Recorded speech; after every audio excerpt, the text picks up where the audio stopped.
Dr. Ox's Experiment by Jules Verne. Chapter 1. How it is useless to seek, even on the best maps, for the small town of Quiquendone. If you try to find, on any map of Flanders, ancient or modern, the small town of Quiquendone, probably you will not succeed. Is Quiquendone, then, one of those towns which have disappeared? No. A town of the future? By no means. It exists in spite of geographies, and has done so for some 800 or 900 years.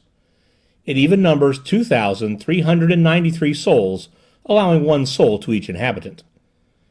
It is situated 13.5 kilometers northwest of Oudenarde, and 15.25 kilometers southeast of Bruges, in the heart of Flanders.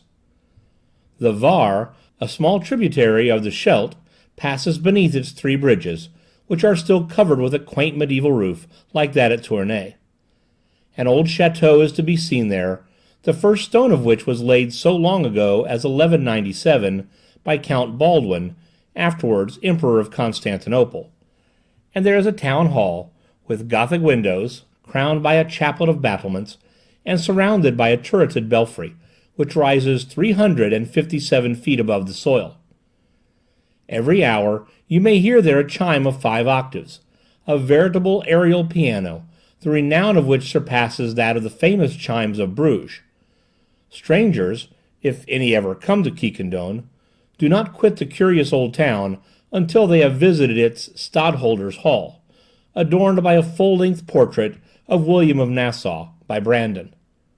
The loft of the Church of St. Magloire, a masterpiece of 16th century architecture, the cast-iron well in the spacious Place Saint-Erneuf, the admirable ornamentation of which is attributed to the artist-blacksmith Quentin Metzys, the tomb formerly erected to Mary of Burgundy, daughter of Charles the Bold, who now reposes in the Church of Notre Dame at Bruges, and so on. The principal industry of Quiquendone is the manufacture of whipped creams and barley sugar on a large scale. It has been governed by the Van Tricasses, from father to son, for several centuries. And yet Quiquendone is not on the map of Flanders. Have the geographers forgotten it, or is it an intentional omission? That I cannot tell. But Quiquendone really exists, with its narrow streets, its fortified walls, its Spanish-looking houses, its market, and its burgomaster. So much so that it has recently been the theatre of some surprising phenomena, as extraordinary and incredible as they are true, which are to be recounted in the present narration. Surely there is nothing to be said or thought against the Flemings of Western Flanders. They are a well-to-do folk, wise, prudent, sociable, with even tempers, hospitable, perhaps a little heavy in conversation as in mind, but this does not explain why one of the most interesting towns of their district has yet to appear on modern maps. The omission is certainly to be regretted. If only history, or in default of history the chronicles, or in default of chronicles the traditions of the country, made mention of Quiquendone. But no, neither atlases, guides, nor itineraries speak of it. Monsieur Joanne himself, that energetic hunter after small towns, says not a word of it. It might be readily conceived that this silence would injure the commerce, the industries of the town, but let us hasten that Quiquendone has neither industry nor commerce, and that it does very well without them. Its barley sugar and whipped cream are consumed on the spot, none is exported. In short, the Quiquendonians have no need of anybody. Their desires are limited, their existence is a modest one, they are calm, moderate, phlegmatic, in a word, they are Flemings, such as are still to be met with sometimes between the Scheldt and the North Sea. Chapter 2, in which the burgomaster Van Tricasse and the councillor Nicholas consult about the affairs of the town.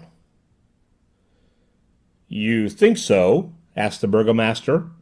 "I think so," replied the councillor, after some minutes of silence. "You see, we must not act hastily," resumed the burgomaster. "We have been talking over this grave matter for 10 years," replied the councillor Nicholas, "and I confess to you, my worthy Van Tricasse, that I cannot yet take it upon myself to come to a decision." "I quite understand your hesitation," said the burgomaster, who did not speak until after a good quarter of an hour of reflection. "I quite understand it, and I fully share it. We shall do wisely to decide upon nothing without a more careful examination of the question." "It is certain," replied Nicholas, "that this post of civil commissary is useless in so peaceful a town as Quiquendone." "Our predecessor," said Van Tricasse gravely, "our predecessor never said, never would have dared to say, that anything is certain. Every affirmation is subject to awkward qualifications." The counsellor nodded his head slowly in token of assent. Then he remained silent for nearly half an hour.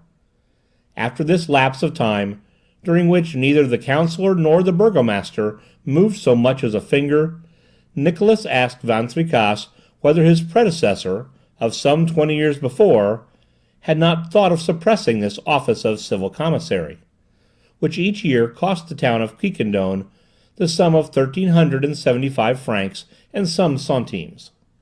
"I believe he did," replied the burgomaster, carrying his hand with majestic deliberation to his ample brow. "But the worthy man died without having dared to make up his mind, either as to this or any other administrative gesture. He was a sage.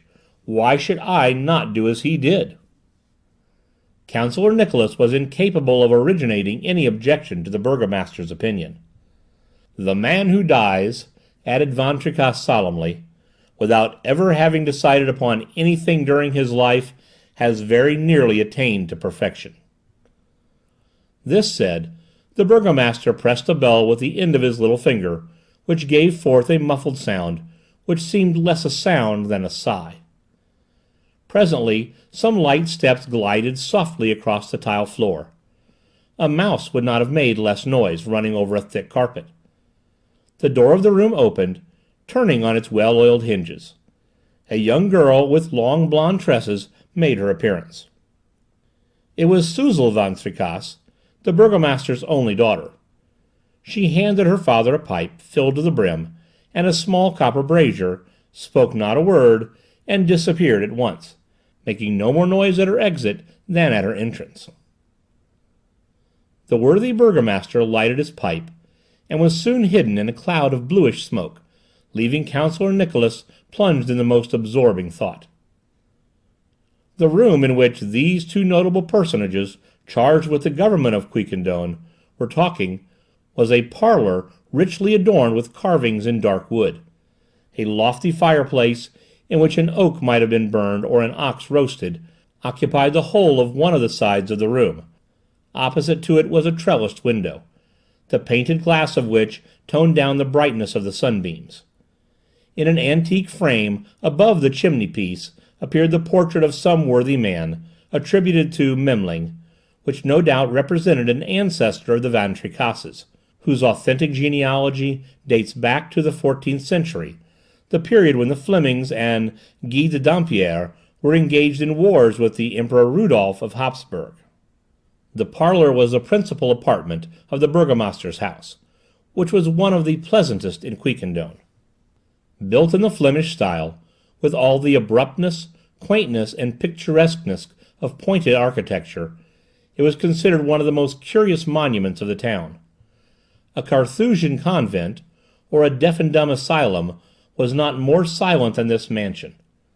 Noise had no existence there. People did not walk, but glided about in it. They did not speak, they murmured. There was not, however, any lack of women in the house, which, in addition to the burgomaster Van Tricasse himself, sheltered his wife, Madame Brigitte Van Tricasse, his daughter, Suzel Van Tricasse, and his domestic, Lachki Janshu. We may also mention the burgomaster's sister, Aunt Hermance, an elderly maiden who still bore the nickname of Tantenmance, which her niece Suzel had given her when a child. But in spite of all these elements of discord and noise, the burgomaster's house was as calm as a desert. The burgomaster was some 50 years old, neither fat nor lean, neither short nor tall, neither rubicund nor pale, neither gay nor sad, neither contented nor discontented, neither energetic nor dull, neither proud nor humble, neither good nor bad, neither generous nor miserly, neither contagious nor cowardly, neither too much nor too little of anything, a man notably moderate in all respects, whose invariable slowness of motion, slight hanging lower jaw, prominent eyebrows, massive forehead, smooth as a copper plate and without a wrinkle, would at once have betrayed to a physiognomist that the Burgomaster van Tricasse was phlegm personified. Never, either from anger or passion, had any emotion whatever hastened the beating of this man's heart, or flushed his face. Never had his pupils contracted under the influence of any irritation, however ephemeral. He invariably wore good clothes, neither too large nor too small, which he never seemed to wear out. He was shod with large square shoes with triple soles and silver buckles, which lasted so long that his shoemaker was in despair.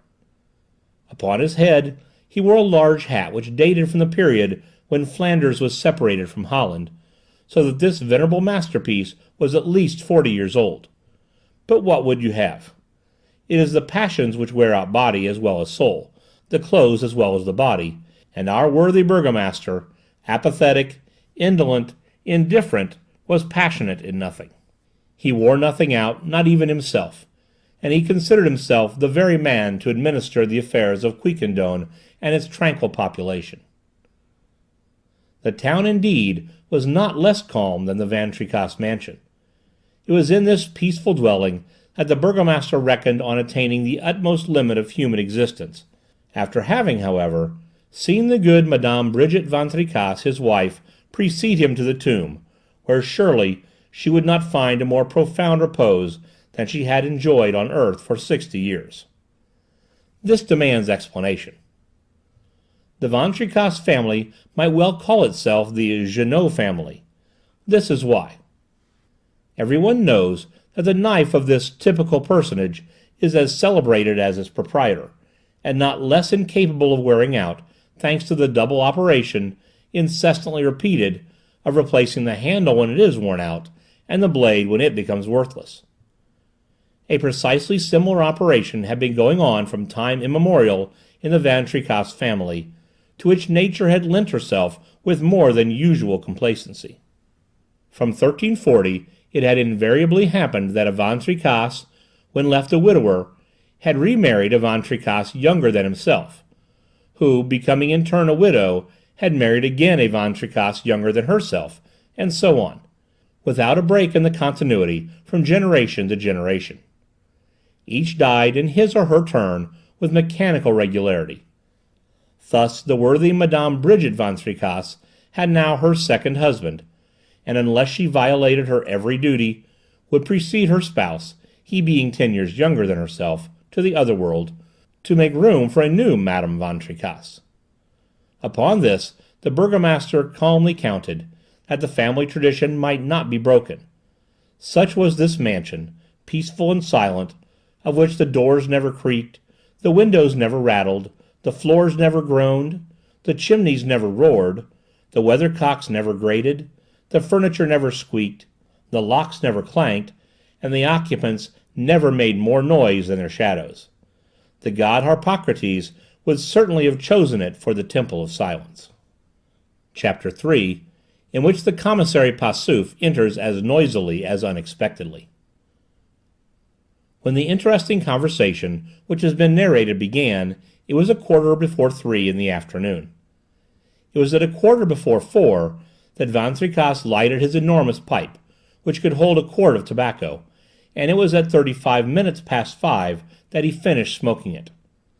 All this time the two comrades did not exchange a single word. About 6 o'clock the counsellor, who had a habit of speaking in a very summary manner, resumed in these words: "So we decide—" "To decide nothing," replied the burgomaster. "I think, on the whole, that you are right, Van Tricasse." "I think so too, Nicholas. We will take steps with reference to the civil commissary when we have more light on the subject, later on. There is no need for a month yet."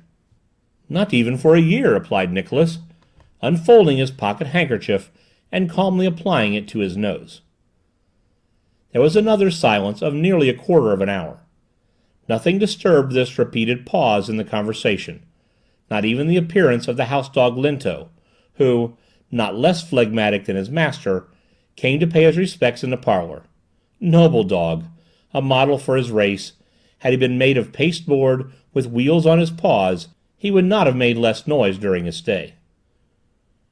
Toward 8 o'clock, after Lotchkey had brought the antique lamp of polished glass, the burgomaster said to the counsellor, "We have no other urgent matter to consider?" "No, Van Tricasse. None that I know of." "Have I not been told, though," asked the burgomaster, "that the tower of the Oudenarde gate is likely to tumble down?" "Ah," replied the counsellor, "really, I should not be astonished if it fell on some passer-by any day."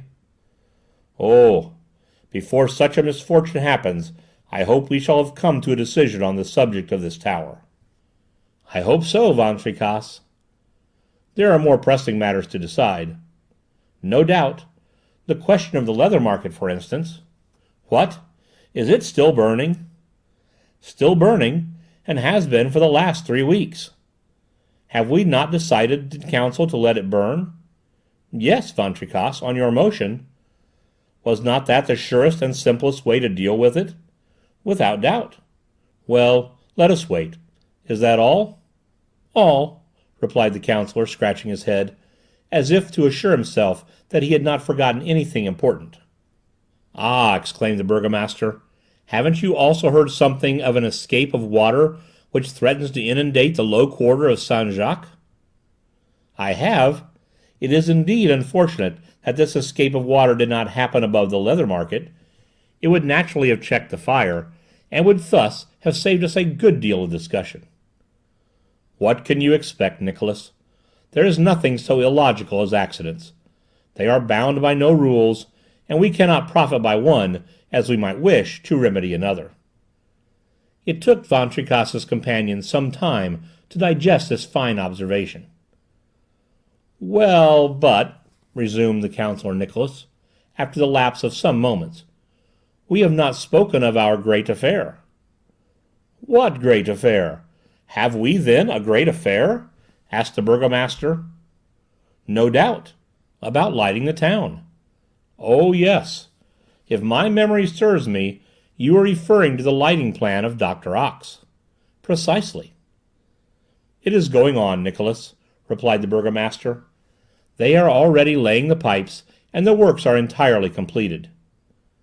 "Perhaps we have hurried a little in this matter," said the counsellor, shaking his head. "Perhaps, but our excuse is, that Dr. Ox bears the whole expense of his experiment. It will not cost us a sou."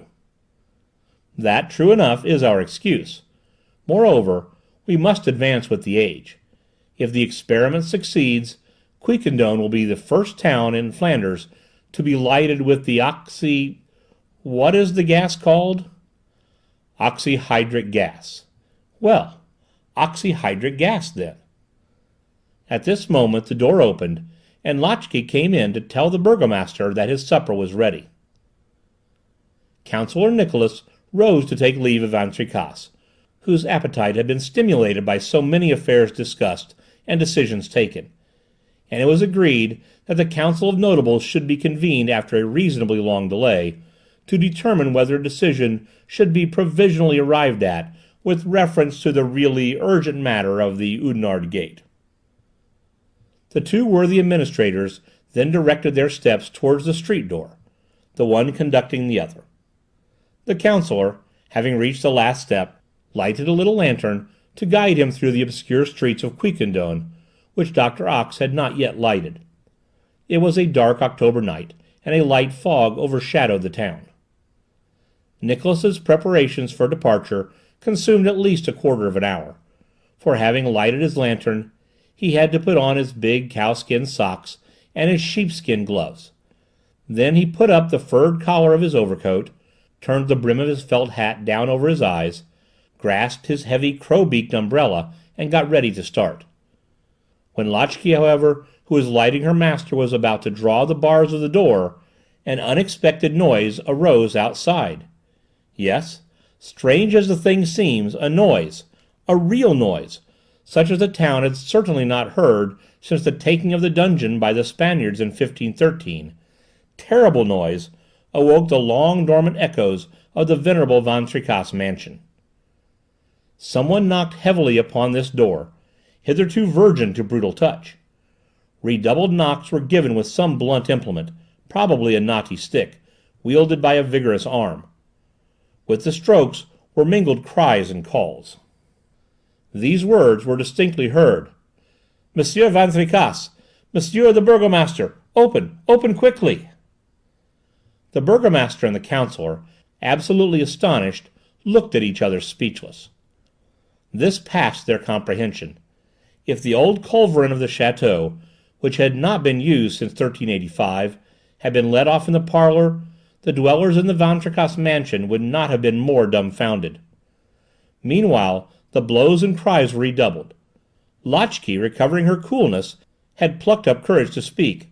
"Who is there?" "It is I. "Who are you?" "The commissary Passauf." The commissary Passauf, the very man whose office it had been contemplated to suppress for 10 years. What had happened then? Could the Burgundians have invaded Quiquendone as they did in the 14th century? No event of less importance could have so moved commissary Passauf, who in no degree yielded the palm to the burgomaster himself for calmness and phlegm. On a sign from Van Tricasse, for the worthy man would not have articulated a syllable, the bar was pushed back and the door opened. Commissary Passauf flung himself into the antechamber. One would have thought there was a hurricane. "What's the matter, monsieur the commissary?" asked Lotchkey, a brave woman who did not lose her head under the most trying circumstances. "What's the matter?" replied Passauf, whose big round eyes expressed a genuine agitation. "The matter is that I have just come from Dr. Ox's, who has been holding a reception, and that there I have witnessed such an altercation as... Monsieur the burgomaster, they have been talking politics." "Politics?" repeated Van Tricasse, running his fingers through his wig. "Politics," resumed commissary Passauf, "which has not been done for perhaps 100 years at Quiquendone. Then the discussion got warm, and the advocate André Schut and the doctor Dominique Custos became so violent that it may be they will call each other out." "Call each other out?" cried the counsellor. "A duel? A duel at Quiquendone? And what did Advocate Schut and Dr. Gustos say?" "Just this. Monsieur Advocate," said the doctor to his adversary, "you go too far, it seems to me, and you do not take sufficient care to control your words." The burgomaster Van Tricasse clasped his hands. The counsellor turned pale and let his lantern fall. The commissary shook his head. That a phrase so evidently irritating should be pronounced by two of the principal men in the country! "This Dr. Custos," muttered Van Tricasse, "is decidedly a dangerous man, a harebrained fellow. Come, gentlemen!" On this, Counsellor Niklausse and the commissary accompanied the burgomaster into the parlour. End of Chapter 3. Chapter 4, in which Dr. Ox reveals himself as a physiologist of the first rank, and as an audacious experimentalist. Who, then, was this personage known by the singular name of Dr. Ox? An original character for certain, but at the same time a bold savant, a physiologist whose works were known and highly esteemed throughout learned Europe, a happy rival of the Davies, the Daltons, the Bostocks, the Menzies, the Godwins, the Vierorts, of all those noble minds who have placed physiology among the highest of modern sciences. Dr. Ox was a man of medium size and height, aged, but we cannot state his age, any more than his nationality. Besides, it matters little. Let it suffice that he was a strange personage, impetuous and hot-blooded, a regular oddity out of one of Hoffmann's volumes, and one who contrasted amusingly enough with the good people of Quiquendone. He had an imperturbable confidence both in himself and in his doctrines. Always smiling, walking with head erect and shoulders thrown back in a free and unconstrained manner, with a steady gaze, large open nostrils, a vast mouth which inhaled the air in liberal draughts, his appearance was far from unpleasing. He was full of animation, well proportioned in all parts of his bodily mechanism, with quicksilver in his veins and a most elastic step. He could never stop still in one place, and relieved himself with impetuous words and a superabundance of gesticulations. Was Dr. Ox rich, then, that he should undertake to light a whole town at his expense? Probably, as he permitted himself to indulge in such extravagance, and this is the only answer we can give to this indiscreet question. Dr. Ox had arrived at Quiquendone 5 months before, accompanied by his assistant, who answered to the name of Gideon Eugene, a tall, dried-up, thin man, haughty, but not less vivacious than his master. And next, why had Dr. Ox made the proposition to light the town at his own expense? Why had he, of all the Flemings, selected the peaceable Quiquendonians to endow their town with the benefits of an unheard-of system of lighting? Did he not, under this pretext, design to make some great physiological experiment by operating in anima via? In short, what was this original personage about to attempt? We know not, as Dr. Ox had no confidant except his assistant Eugene, who moreover obeyed him blindly. In appearance at least, Dr. Ox had agreed to light the town, which had much need of it, especially at night, as Commissary Passeuf wittily said. Works for producing a lighting gas had accordingly been established. The gasometers were ready for use, and the main pipes, running beneath the street pavements, would soon appear in the form of burners in the public edifices and the private houses of certain friends of progress. Van Tricasse and Nicholas, in their official capacity, and some other worthies, thought they ought to allow this modern light to be introduced into their dwellings. If the reader has not forgotten, it was said, during the long conversation of the councillor and the burgomaster, that the lighting of the town was to be achieved, not by the combustion of common carbureted hydrogen, produced by distilling coal, but by the use of more modern and 20-fold more brilliant gas, oxyhydric gas, produced by mixing hydrogen and oxygen. The doctor, who was an able chemist as well as an ingenious physiologist, knew how to obtain this gas in great quantity and of good quality, not by using manganate of soda, according to the method of M. Tessy de Motet, but by the direct decomposition of slightly acidulated water, by means of a battery made of new elements invented by himself. Thus, there were no costly materials, no platinum, no retorts, no combustibles, no delicate machinery to produce the two gases separately. An electric current was sent through large basins full of water, and the liquid was decomposed into its two constituent parts, oxygen and hydrogen. The oxygen passed off at one end, the hydrogen, of double the volume of its late associate, at the other. As a necessary precaution, they were collected in separate reservoirs, for their mixture would have produced a frightful explosion if it had become ignited. Thence the pipes were to convey them separately to the various burners, which would be so placed as to prevent all chance of explosion. Thus a remarkably brilliant flame would be obtained, whose light would rival the electric light, which, as everybody knows, is, according to Castleman's experiments, equal to that of 1171 wax candles, not one more nor one less. It was certain that the town of Quiquendone would, by this liberal contrivance, gain a splendid lighting, but Dr. Ox and his assistant took little account of this, as will be seen in the sequel. The day after that on which Commissary Passeuf had made his noisy entrance into the burgomaster's parlour, Gideon Eugene and Dr. Ox were talking in the laboratory which both occupied in common, on the ground floor of the principal building of the gas-works. "Well, Eugene, well!" cried the doctor, rubbing his hands. "You saw at my reception yesterday the cold-bloodedness of these worthy Quiquendonians. For animation, they are midway between sponges and coral.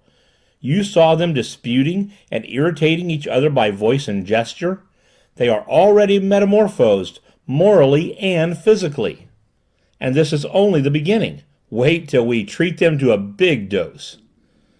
"Indeed, master," replied Eugene, scratching his sharp nose with the end of his forefinger.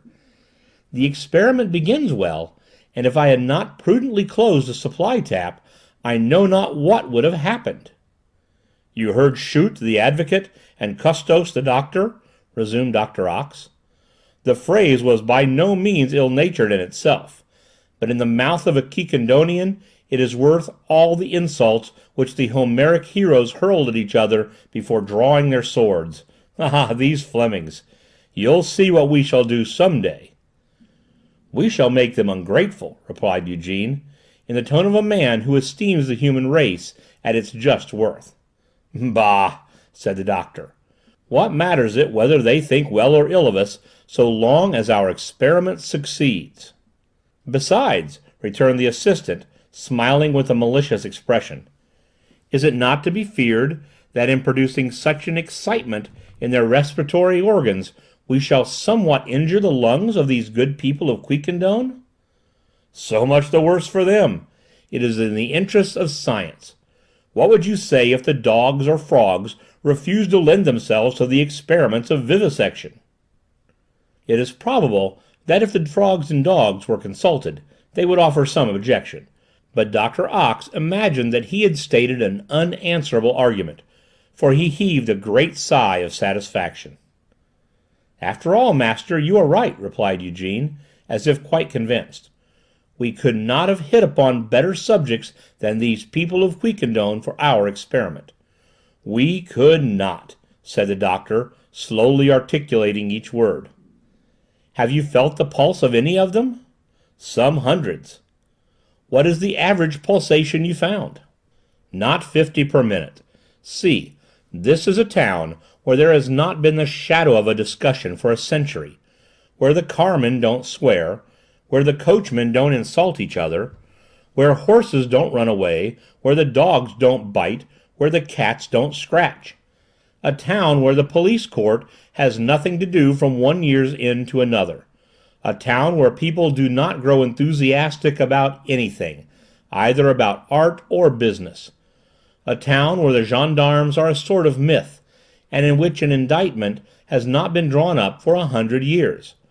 A town, in short, where for 3 centuries nobody has struck a blow with his fist, or so much as exchanged a slap in the face. You see, Eugene, that this cannot last, and that we must change it all." "Perfectly, perfectly!" cried the enthusiastic assistant. "And have you analyzed the air of this town, master?" "I have not failed to do so. 79 parts of azote and 21 of oxygen, carbonic acid and steam in a variable quantity.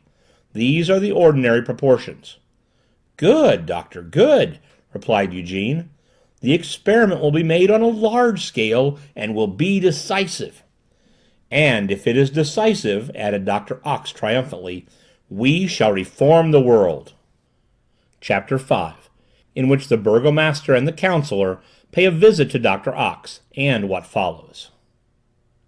The councillor Nicholas and the burgomaster Van Tricasse at last knew what it was to have an agitated night. The grave event which had taken place at Dr. Ox's house actually kept them awake. What consequences was this affair destined to bring about? They could not imagine. Would it be necessary for them to come to a decision? Would the municipal authority, whom they represented, be compelled to interfere? Would they be obliged to order arrests to be made, that so great a scandal should not be repeated? All these doubts could not but trouble these soft natures, and on that evening before separating, the two notables had decided to see each other the next day. On the next morning, then, before dinner, the burgomaster Van Tricasse proceeded in person to the councillor Nicholas's house. He found his friend more calm. He himself had recovered his equanimity. "Nothing new?" asked Van Tricasse. "Nothing new since yesterday," replied Nicholas. "And the doctor, Dominique Custos?" I have not heard anything, either of him or of the advocate, André Schut." After an hour's conversation, which consisted of 3 remarks which it is needless to repeat, the counsellor and the burgomaster had resolved to pay a visit to Doctor Ox, so as to draw from him, without seeming to do so, some details of the affair. Contrary to all their habits, after coming to this decision, the 2 notables set about putting it into execution forthwith. They left the house and directed their steps towards Dr. Ox's laboratory, which was situated outside the town near the Oudenarde gate, the gate whose tower threatened to fall in ruins. They did not take each other's arms, but walked side by side with a slow and solemn step, which took them forward but 13 inches per second. This was indeed the ordinary gait of the Quiquendonians, who had never, within the memory of man, seen anyone run across the streets of their town. From time to time, the 2 notables would stop at some calm and tranquil crossway, or at the end of a quiet street, to salute the passers-by. "Good morning, Monsieur the Burgomaster," said one. "Good morning, my friend," responded Van Tricasse. "Anything new, Monsieur the Counsellor?" asked another. "Nothing new," answered Nicholas. But by certain agitated motions and questioning looks, it was evident that the altercation of the evening before was known throughout the town. Observing the direction taken by Van Tricasse, the most obtuse Quiquendonians guessed that the burgomaster was on his way to take some important step. The Custos and Schut affair was talked of everywhere, but the people had not yet come to the point of taking the part of one or the other. The advocate Schut, never having had occasion to plead in a town where attorneys and bailiffs only existed in tradition, had consequently never lost a suit. As for the Doctor Custos, he was an honourable practitioner, who, after the example of his fellow doctors, cured all the illnesses of his patients, except those of which they died, a habit unhappily acquired by all the members of all the faculties, in whatever country they may practice. On reaching the Oudenarde gate, the counsellor and the burgomaster prudently made a short detour, so as not to pass within reach of the tower, in case it should fall. Then they turned and looked at it attentively.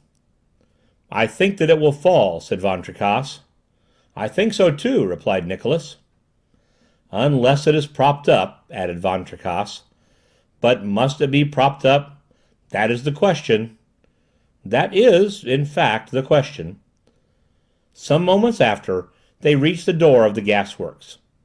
"Can we see Dr. Ox?" they asked. Dr. Ox could always be seen by the first authorities of the town, and they were at once introduced into the celebrated physiologist's study. Perhaps the 2 notables waited for the doctor at least an hour. At least, it is reasonable to suppose so, as the burgomaster, a thing that had never before happened in his life, betrayed a certain amount of impatience, from which his companion was not exempt. Dr. Ox came in at last, and began to excuse himself for having kept them waiting. But he had to approve a plan for the gasometer, rectify some of the machinery, but everything was going on well. The pipes intended for the oxygen were already laid. In a few months the town would be splendidly lighted. The 2 notables might even now see the orifices of the pipes which were laid on in the laboratory. Then the doctor begged to know to what he was indebted for the honour of this visit. "Only to see you, doctor, to see you," replied Van Tricasse. "It is long since we have had the pleasure. We go abroad but little in our good town of Quiquendone. We count our steps and measure our walks. We are happy when nothing disturbs the uniformity of our habits." Nicholas looked at his friend. His friend had never said so much at once, at least, without taking time, and giving long intervals between his sentences. It seemed to him that Van Tricasse expressed himself with a certain volubility, which was by no means common with him. Nicholas himself experienced a kind of irresistible desire to talk. As for Dr. Ox, he looked at the burgomaster with sly attention. Van Tricasse, who had never argued until he had snugly ensconced himself in a spacious armchair, had risen to his feet. I know not what nervous excitement, quite foreign to his temperament, had taken possession of him. He did not gesticulate as yet, but this could not be far off. As for the counsellor, he rubbed his legs, and breathed with slow and long gasps. His look became animated little by little, and he had decided to support, at all hazards if need be, his trusty friend the burgomaster. Van Tricasse got up and took several steps. Then he came back and stood facing the doctor. "And in how many months," he asked, in a somewhat emphatic tone, "do you say that your work will be finished?" "In 3 or 4 months, Monsieur the Burgomaster," replied Dr. Ox. 3 or 4 months? It's a very long time," said Van Tricasse. "Altogether too long," added Nicholas, who, not being able to keep his seat, rose also. "This lapse of time is necessary to complete our work," returned Dr. Ox. "The workmen, whom we have had to choose in Quiquendone, are not very expeditious." "How not expeditious?" cried the burgomaster, who seemed to take the remark as personally offensive. "No, Monsieur Van Tricasse," replied Dr. Ox obstinately. "A French workman would do in a day what it takes 10 of your workmen to do. You know, they are regular Flemings." "Flemings!" cried the counsellor, whose fingers closed together. "In what sense, sir, do you use that word?" "Why, in the amiable sense in which everyone uses it," replied Dr. Ox, smiling. "Ah, but doctor," said the burgomaster, pacing up and down the room, "I don't like these insinuations. The workmen of Quiquendone are as efficient as those of any other town in the world, you must know. And we shall go neither to Paris nor London for our models. As for your project, I beg you to hasten its execution. Our streets have been unpaved for the putting down of your conduit pipes, and it is an hindrance to traffic. Our trade will begin to suffer, and I, being the responsible authority, do not propose to incur reproaches will be but too just." Worthy burgomaster! He spoke of trade, of traffic, and the wonder was that those words, to which he was quite unaccustomed, did not scorch his lips. What could be passing in his mind? "Besides," added Nicholas, "the town cannot be deprived of light much longer." "But," urged Dr. Ox, "a town which has been unlighted for 800 or 900 years—" "All the more necessary it is," replied the burgomaster, emphasizing his words. "Times alter, manners alter, the world advances, and we do not wish to remain behind. We desire our streets to be lighted within a month, or you must pay a large indemnity for each day of delay. And what would happen if amid the darkness some affray should take place?" "No doubt," cried Nicholas. "It requires but a spark to inflame a Fleming. Fleming! Flame!" "Apropos of this," said the burgomaster, interrupting his friend, "Commissary Parsouf, our chief of police, reports to us that a discussion took place in your drawing-room last evening, Dr. Ox. Was he wrong in declaring that it was a political discussion?" "By no means, Monsieur the burgomaster," replied Dr. Ox, who with difficulty repressed a sigh of satisfaction. "So an altercation did take place between Dominique Custos and André Schut?" "Yes, counsellor, but the words which passed were not of grave import." "Not of grave import!" cried the burgomaster. "Not of grave import when one man tells another that he does not measure the effect of his words? But of what stuff are you made of, monsieur? Do you not know that in Quiquendone nothing more is needed to bring about extremely disastrous results? But, monsieur, if you or anyone else presumes to speak thus to me, or to me," added Nicholas.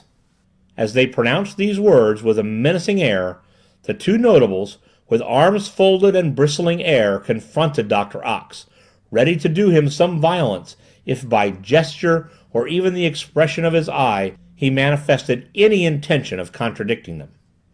But the doctor did not budge. "At all events, monsieur," resumed the burgomaster, "I propose to hold you responsible for what passes in your house. I am bound to ensure the tranquillity of this town, and I do not wish it to be disturbed.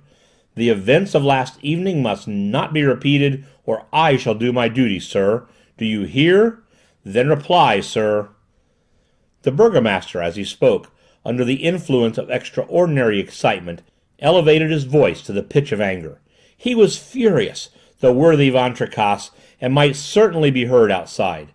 At last, beside himself, and seeing that Dr. Ox did not reply to his challenge, "Come, Nicholas," said he, and slamming the door with a violence which shook the house, the burgomaster drew his friend after him. Little by little, when they had taken 20 steps on the road, the worthy notables grew more calm. Their pace slackened, their gait became less feverish. The flush on their faces faded away. From being crimson they became rosy. A quarter of an hour after quitting the gasworks, Van Tricasse said softly to Nicholas, "An amiable man, Dr. Ox. It is always a pleasure to see him." Chapter 6, in which Franz Nicholas and Suzel Van Tricasse formed certain projects for the future. Our readers know that the burgomaster had a daughter Suzel, but shrewd as they may be, they cannot have divined that the counsellor Nicholas had a son, Franz, and had they divined this, nothing could have led them to imagine that Franz was the betrothed lover of Suzel. We will add that these young people were made for each other, and that they loved each other as folks did love at Quiquendone. It must not be thought that young hearts did not beat in this exceptional place, only they beat with a certain deliberation. There were marriages there, as in every other town in the world, but they took time about it. Betrothed couples, before engaging in these terrible bonds, wished to study each other, and these studies lasted at least 10 years, as at college. It was rare that anyone was accepted before this lapse of time. Yes, 10 years. The courtships last 10 years. And is it, after all, too long when the being bound for life is in consideration? One studies 10 years to become an engineer or physician, an advocate or attorney, and should less time be spent in acquiring the knowledge to make a good husband? Is it not reasonable? And whether due to temperament or reason with them, the Quiquendonians seem to us to be in the right in thus prolonging their courtship. When marriages in other more lively and excitable cities are seen taking place within a few months, we must shrug our shoulders and hasten to send our boys to the schools and our daughters to the pensions of Quiquendone. For half a century, but a single marriage was known to have taken place after the lapse of 2 years only of courtship, and that turned out badly.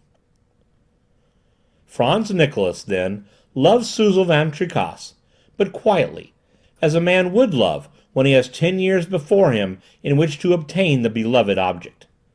Once every week, at an hour agreed upon, Franz went to fetch Suzel, and took a walk with her along the banks of the Var.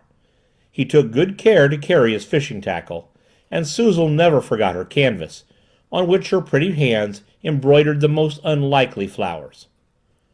Franz was a young man of 22, whose cheeks betrayed a soft peachy down, and whose voice had scarcely a compass of 1 octave. As for Suzel, she was blonde and rosy.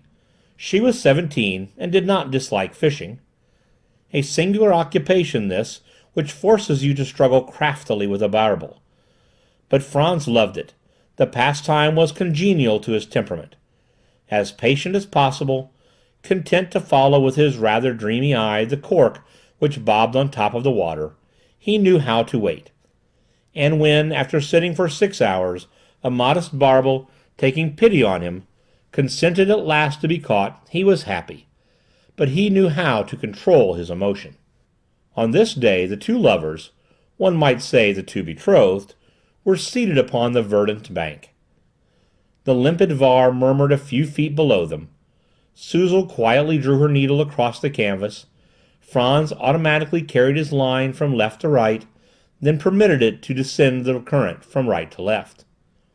The fish made capricious rings in the water, which crossed each other around the cork, while the hook hung useless near the bottom. From time to time Franz would say, without raising his eyes, "I think I have a bite, Suzel." "Do you think so, Franz?" replied Suzel, who, abandoning her work for an instant, followed her lover's line with earnest eye. "No," returned Franz. "I thought I felt a little twitch. I was mistaken." "You will have a bite, Franz," replied Suzel in her pure, soft voice. "But do not forget to strike at the right moment. You are always a few seconds too late, and the barbel takes advantage to escape." "Would you like to take my lines, Suzel?" "Willingly, Frantz." "Then give me your canvas. We shall see whether I am more adroit with the needle than with the hook." And the young girl took the line with trembling hand, while her swain plied the needle across the stitches of the embroidery. For hours together they thus exchanged soft words, and their hearts palpitated when the cork bobbed on the water. Ah, could they ever forget those charming hours, during which, seated side by side, they listened to the murmurs of the river? The sun was fast approaching the western horizon, and despite the combined skill of Suzel and Frantz, there had not been a bite. The barbels had not shown themselves complacent, and seemed to scoff at the two young people, who were too just to bear them malice. "We shall be more lucky another time, Frantz," said Suzel, as the young angler put up his still virgin hook. "Let us hope so," replied Frantz. Then, walking side by side, they turned their steps toward the house, without exchanging a word, as mute as their shadows, which stretched out before them. Suzel became very, very tall under the oblique rays of the setting sun. Frantz appeared very, very thin, like the long rod which he held in his hand. They reached the burgomaster's house. Green tufts of grass bordered the shining pavement, and no one would have thought of tearing them away, for they deadened the noise made by the passers-by. As they were about to open the door, Frantz thought it his duty to say to Suzel, "You know, Suzel, the great day is approaching." "It is indeed, Frantz," replied the young girl with downcast eyes. "Yes," said Frantz, "in 5 or 6 years—" "Good-bye, Frantz," said Suzel. "Good-bye, Suzel," replied Frantz. And after the door had been closed, the young man resumed the way to his father's house, with a calm and equal pace. End of Chapter 6. Chapter 7, in which the Andantes become Allegros, and the Allegros vivaces. The agitation caused by the Chute and Custos affair had subsided. The affair led to no serious consequences. It appeared likely that Quiquendone would return to its habitual apathy, which the unexpected event had for a moment disturbed. Meanwhile the laying of the pipes destined to conduct the oxyhydric gas into the principal edifices of the town was proceeding rapidly. The main pipes and branches gradually crept beneath the pavements, but the burners were still wanting, for as it required delicate skill to make them, it was necessary that they should be fabricated abroad. Dr. Ox was here, there, and everywhere. Neither he nor Eugene, his assistant, lost a moment. But they urged on the workmen, completed the delicate mechanisms of the gasometer, fed day and night the immense piles which decomposed the water under the influence of a powerful electric current. Yes, the doctor was already making his gas, though the pipe laying was not yet done. A fact which, between ourselves, might have seemed a little singular. But before long, at least there was a reason to hope so, before long Dr. Ox would inaugurate the splendors of his invention in the theatre of the town. For Quiquendone possessed a theatre, a really fine edifice in truth, the interior and exterior arrangement of which combined every style of architecture. It was at once Byzantine, Roman, Gothic, Renaissance, with semicircular doors, pointed windows, flamboyant rose windows, fantastic bell turrets, in a word, a specimen of all sorts, half a Parthenon, half a Parisian Grand Café. Nor was this surprising, the theatre having been commissioned under the burgomaster Ludwig von Tricasse in 1175, and only finished in 1837 under the burgomaster Natalis von Tricasse. It had required 700 years to build it, and it had been successively adapted to the architectural style in vogue in each period. But for all that, it was an imposing structure, the Roman pillars and Byzantine arches of which would appear to advantage lit up by the oxyhydric gas.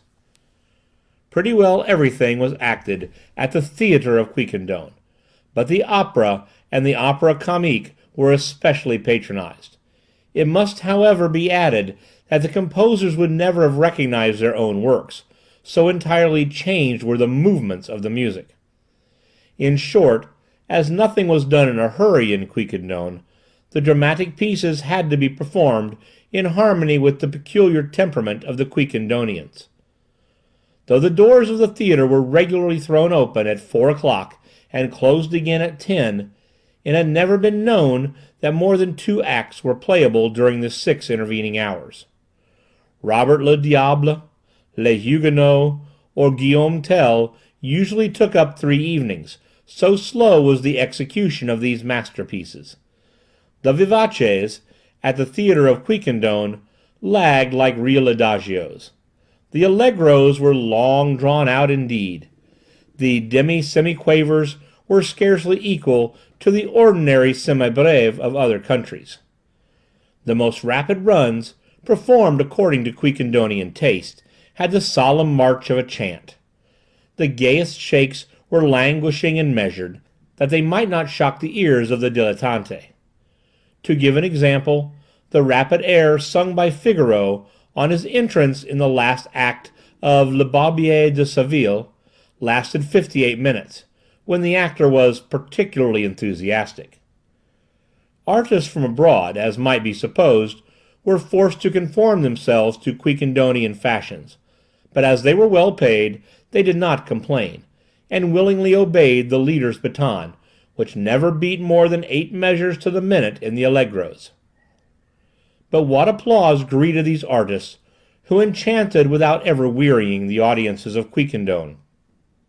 All hands clapped one after another at tolerably long intervals, which the papers characterize as frantic applause, and sometimes nothing but the lavish prodigality with which mortar and stone had been used in the 12th century saved the roof of the hall from falling in.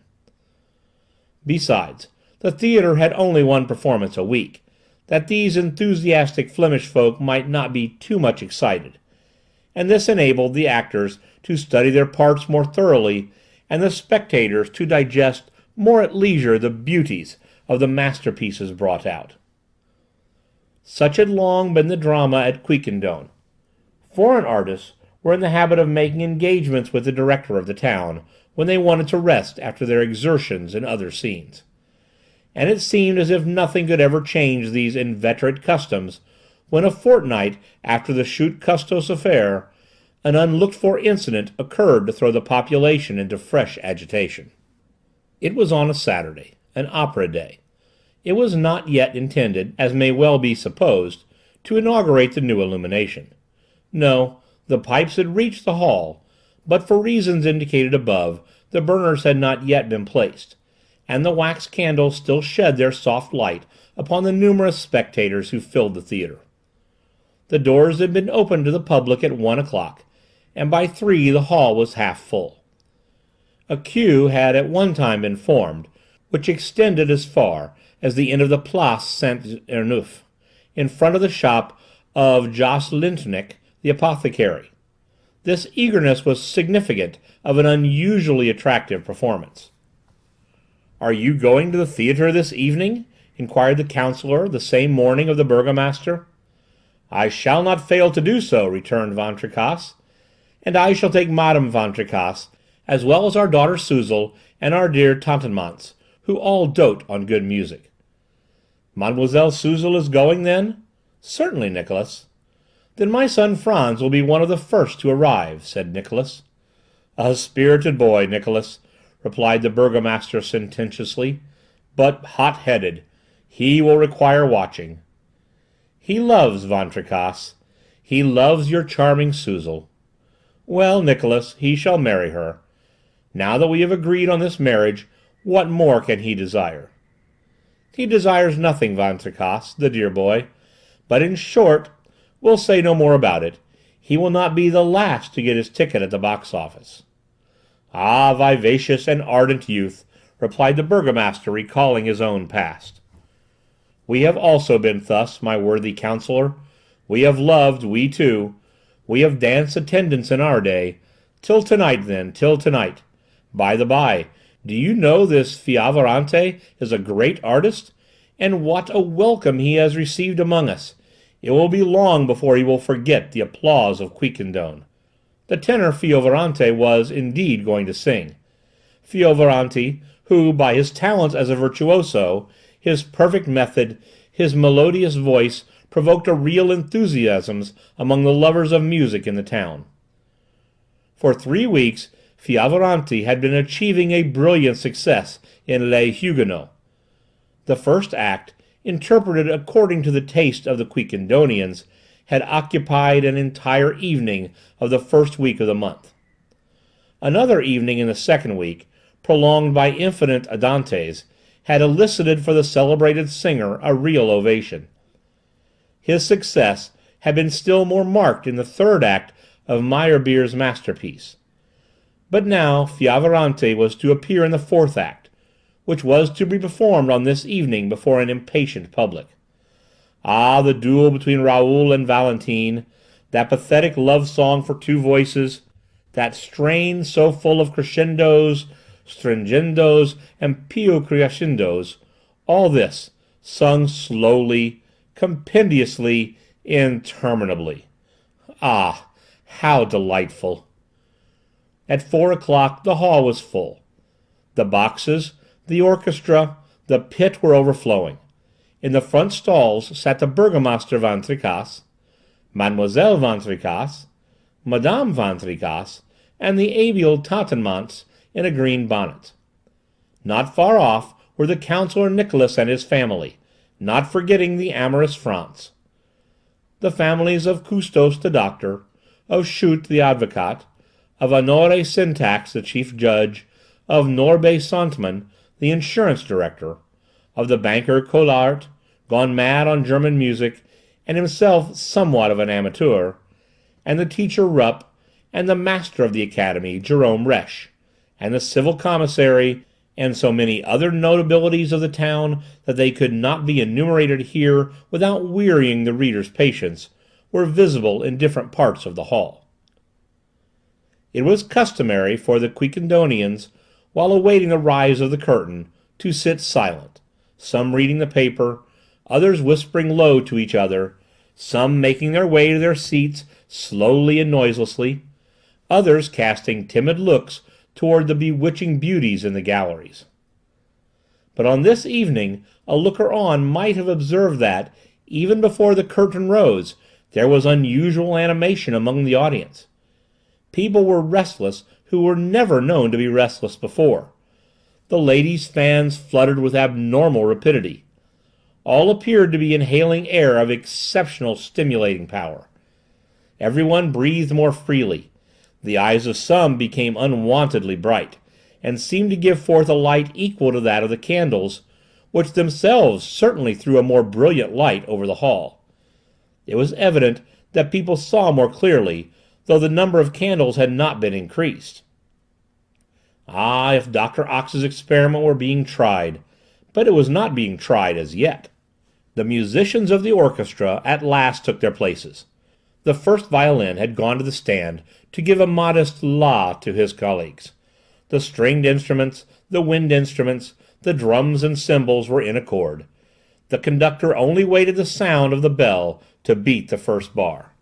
The bell sounds, the fourth act begins.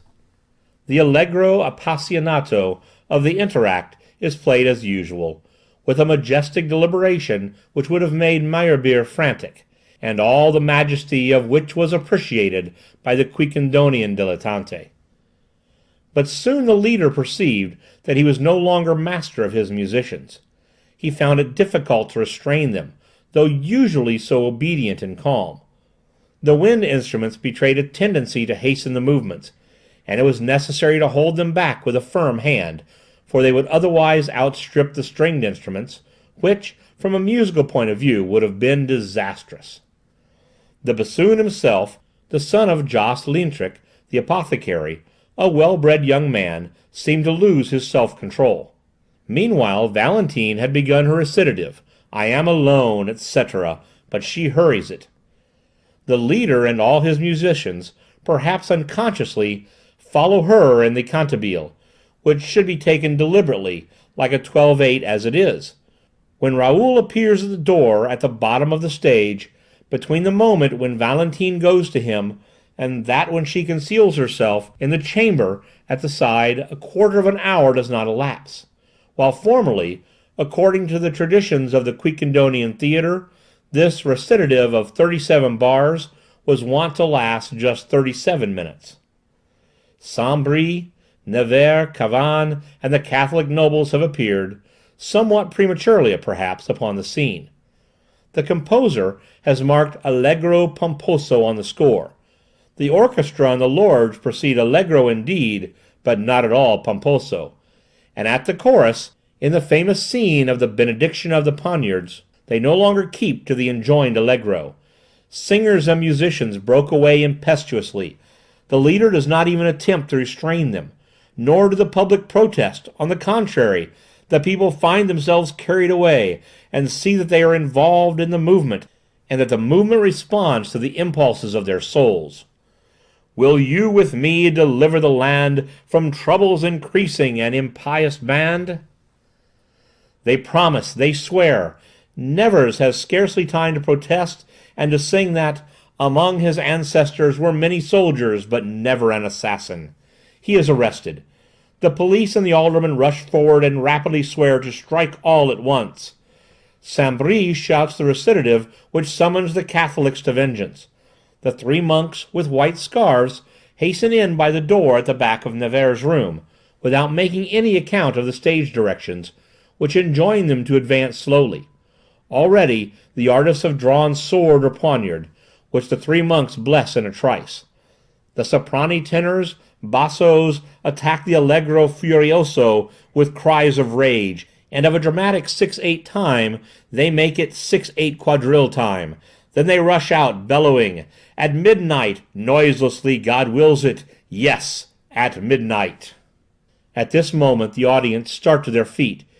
Everybody is agitated, in the boxes, the pit, the galleries. It seems as if the spectators are about to rush upon the stage, the Burgomaster Van Tricasse at their head, to join with the conspirators and annihilate the Huguenots, whose religious opinions, however, they share. They applaud, call before the curtain, make loud acclamations. Tatanemance grasps her bonnet with feverish hand. The candles throw out a lurid glow of light. Raoul, instead of slowly raising the curtain, tears it apart with a superb gesture and finds himself confronting Valentine. At last, it is the grand duet, and it starts off allegro vivace. Raoul does not wait for Valentine's pleading, and Valentine does not wait for Raoul's responses. The fine passage beginning, "Danger is passing, time is flying," becomes one of those rapid airs which have made Offenbach famous, when he composes a dance for conspirators. The Andante amoroso, "Thou hast said it, aye, thou lovest me," becomes a real vivace furioso, and the violoncello ceases to imitate the inflections of the singer's voice, as indicated in the composer's score. In vain Raoul cries, "Speak on, and prolong the ineffable slumber of my soul." Valentine cannot prolong. It is evident that an unaccustomed fire devours her. Her B's and her C's above the stave were dreadfully shrill. He struggles, he gesticulates, he is all in a glow. The alarm is heard, the bell resounds, but what a panting bell! The bell-ringer has evidently lost his self-control. It is a frightful tocsin which violently struggles against the fury of the orchestra. Finally the air which ends this magnificent act begins. No more love, no more intoxication, oh, the remorse that oppresses me, which the composer marks allegro con moto, becomes a wild prestissimo. You would say an express train was whirling by. The alarm resounds again. Valentine falls fainting. Raoul precipitates himself from the window. It was high time. The orchestra, already intoxicated, could not have gone on. The leader's baton is no longer anything but a broken stick on the prompter's box. The violin strings are broken and their necks twisted. In his fury the drummer has burst his drum. The counterbassist has perched on top of the musical monster. The first clarionet has swallowed the reed of his instrument, and the second hautboy is chewing his reed keys. The groove of the trombone is strained, and finally the unhappy cornist cannot withdraw his hand from the bell of his horn, into which he had thrust it too far. And the audience? The audience, panting, all in a heat, gesticulates and howls. All the faces are as red as if a fire were burning within their bodies. They crowd each other, hustle each other to get out, the men without hats, the women without mantles. They elbow each other in the corridors, crush between the doors, quarrel and fight. There are no longer any officials, any burgomaster. All are equal amid this infernal frenzy. Some moments after, when all have reached the street, each one resumes his habitual tranquillity, and peaceably enters his house, with a confused remembrance of what he has just experienced. The fourth act of the Huguenots, which formerly lasted 6 hours, began on this evening at 4:30, and ended at 12 minutes before 5. It had only lasted 18 minutes. Chapter 8, in which the ancient and solemn German waltz becomes a whirlwind. But if the spectators, on leaving the theatre, resume their customary calm, if they quietly regain their homes, preserving only a sort of passing stupefaction, they had none the less undergone a remarkable exaltation, and overcome and weary as if they had committed some excess of dissipation, they fell heavily upon their beds. The next day each Quiquendonian had a kind of recollection of what had occurred the evening before.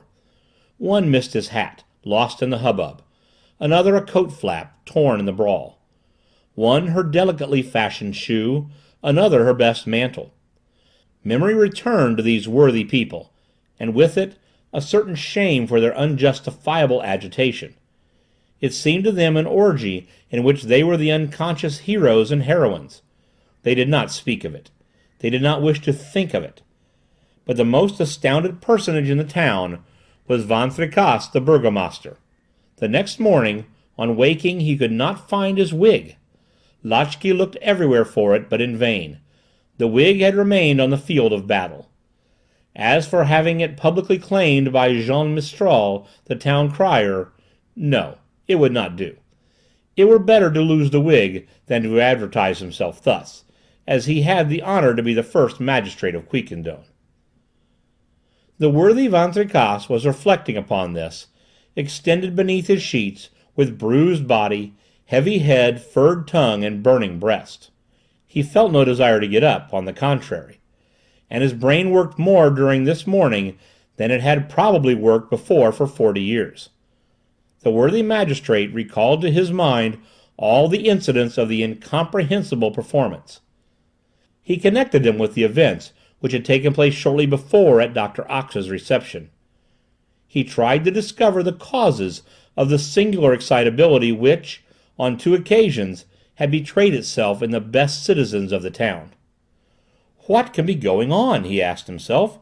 What giddy spirit has taken possession of my peaceable town of Quiquendone?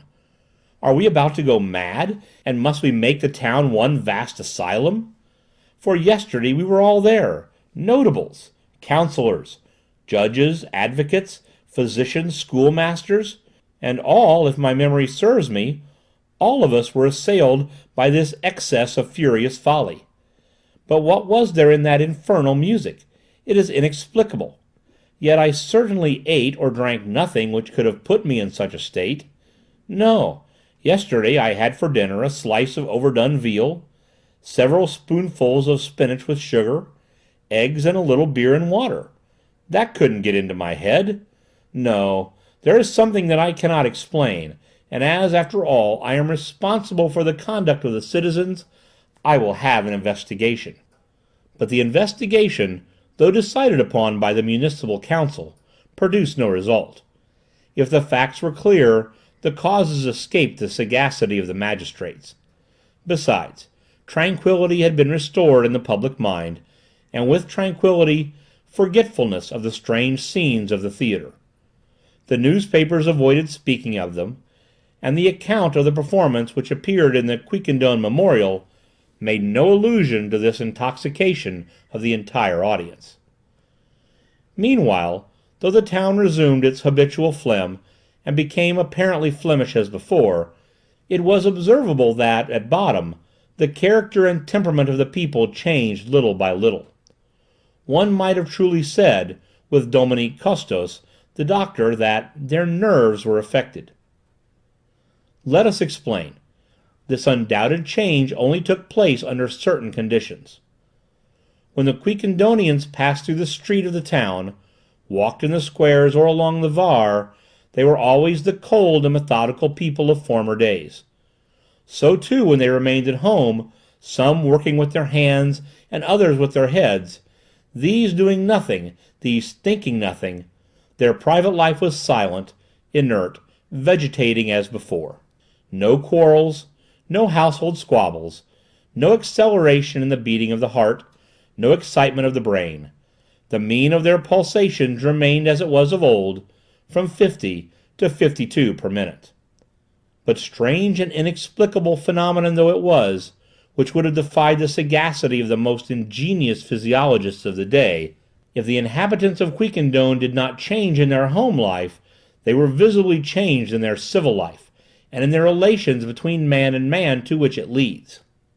If they met together in some public edifice, it did not work well, as Commissary Passauf expressed it. On 'change at the town hall, in the amphitheatre of the academy, at the sessions of the council, as well as at the reunions of the savants, a strange excitement seized the assembled citizens. Their relations with each other became embarrassing before they had been together an hour. In 2 hours the discussion degenerated into an angry dispute. Heads became heated and personalities were used. Even at church during the sermon, the faithful could not listen to Von Stabel the minister in patience, and he threw himself about in the pulpit and lectured his flock with far more than his usual severity.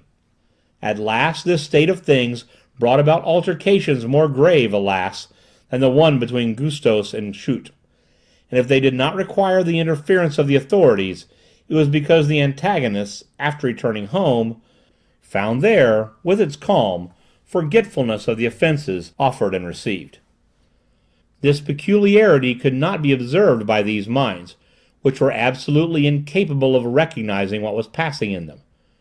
One person only in the town, he whose office the council had thought of suppressing for 30 years, Michael Passauf, had remarked that this excitement, which was absent from private houses, quickly revealed itself in public edifices, and he asked himself, not without a certain anxiety, what would happen if this infection should ever develop itself in the family mansions, and if the epidemic, this was the word he used, should extend through the streets of the town. Then there would be no more forgetfulness of insults, no more tranquillity, no intermission in the delirium, but a permanent inflammation, which would inevitably bring the Quiquendonians into collision with each other. What would happen then? Commissary Passauf asked himself in terror. How could these furious savages be arrested? How check these goaded temperaments? My office would be no longer a sinecure, and the council would be obliged to double my salary, unless it should arrest me myself for disturbing the public peace. These very reasonable fears began to be realized. The infection spread from 'change, the theatre, the church, the town hall, the academy, the market, into private houses, and that in less than a fortnight after the terrible performances of the Huguenots. Its first symptoms appeared in the house of Collaert the banker. That wealthy personage gave a ball, or at least a dancing party, to the notabilities of the town. He had issued, some months before, a loan of 30,000 francs, 3/4 of which had been subscribed, and to celebrate this financial success he had opened his drawing rooms and given a party to his fellow citizens. Everybody knows that Flemish parties are innocent and tranquil enough, the principal expense of which is usually in beer and syrups. Some conversation on the weather, the appearance of the crops, the fine condition of the garden, the care of flowers and especially of tulips, a slow and measured dance from time to time, perhaps a minuet, sometimes a waltz, but one of those German waltzes which achieve a turn and a half per minute, and during which the dancers hold each other as far apart as their arms will permit. Such is the usual fashion of the balls attended by the aristocratic society of Quiquendone. The polka, after being altered to four-time, had tried to become accustomed to it, but the dancers always lagged behind the orchestra, no matter how slow the measure, and it had to be abandoned. These peaceable reunions, in which the youths and maidens enjoyed an honest and moderate pleasure, had never been attended by any outburst of ill nature. Why then, on this evening at Colère the banker's, did the syrup seem to be transformed into heady wines, into sparkling champagne, into heating punches? Why, toward the middle of the evening, did a sort of mysterious intoxication take possession of the guests? Why did the minuet become a jig? Why did the orchestra hurry with its harmonies? Why did the candles, just as at the theatre, burn with unwonted refulgence? What electric current invaded the banker's drawing rooms? How happened it that couples held each other so closely and clasped each other's hands so convulsively that the cavaliers' souls made themselves conspicuous by certain extraordinary steps in that figure usually so grave, so solemn, so majestic, so very proper? Alas, what Oedipus could have answered these unsolvable questions? Commissary Passauf, who was present at the party, saw the storm coming distinctly, but he could not control it or fly from it, and he felt a kind of intoxication entering his own brain. All his physical and emotional faculties increased in intensity. He was seen several times to throw himself upon the confectionery and devour the dishes, as if he had just broken a long fast. The animation of the ball was increasing all this while. A long murmur like a dull buzzing escaped from all breasts. They danced, really danced. The feet were agitated by increasing frenzy. The faces became as purple as those of Silenus. The eyes shone like carbuncles. The general fermentation rose to the highest pitch. And when the orchestra thundered out the waltz in Der Freischütz, when this waltz, so German, and with a movement so slow, was attacked with wild arms by the musicians, it was no longer a waltz, but an insensate whirlwind, a giddy rotation, a gyration worthy of being led by some Mephistopheles, beating the measure with a firebrand.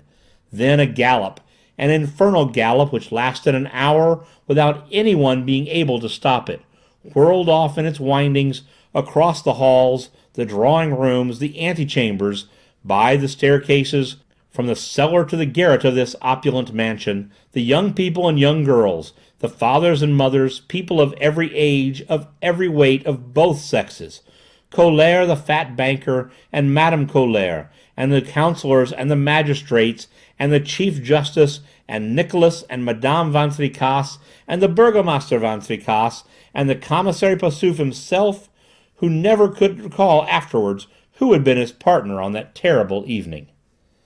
But she did not forget, and ever since that day she has seen in her dreams the fiery commissary enfolding her in an impassioned embrace, and she was the amiable Tatanémance. End of Chapter 8. Chapter 9, in which Dr. Ox and Eugene, his assistant, say a few words. Well, Eugene? Well, master, all is ready. The laying of the pipes is finished. At last. Now then, we are going to operate on a large scale, on the masses.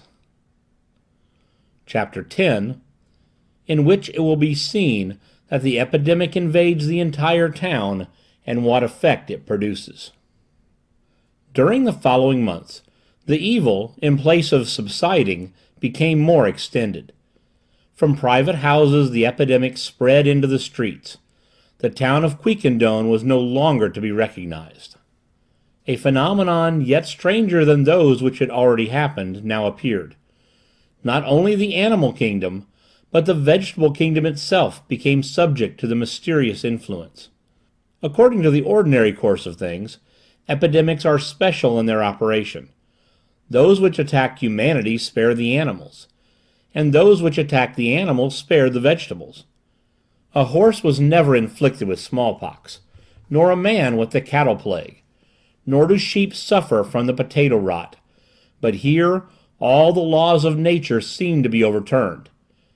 Not only were the character, temperament, and ideas of the townsfolk changed, but the domestic animals, dogs and cats, horses and cows, asses and goats, suffered from this epidemic influence, as if their habitual equilibrium had been changed. The plants themselves were infected by a similar strange metamorphosis. In the gardens and vegetable patches and orchards, very curious symptoms manifested themselves. Climbing plants climbed more audaciously. Tufted plants became more tufted than ever. Shrubs became trees. Cereals scarcely sown showed their little green heads and gained in the same length of time as much in inches as formerly under the most favorable circumstances they had gained in fractions. Asparagus attained the height of several feet.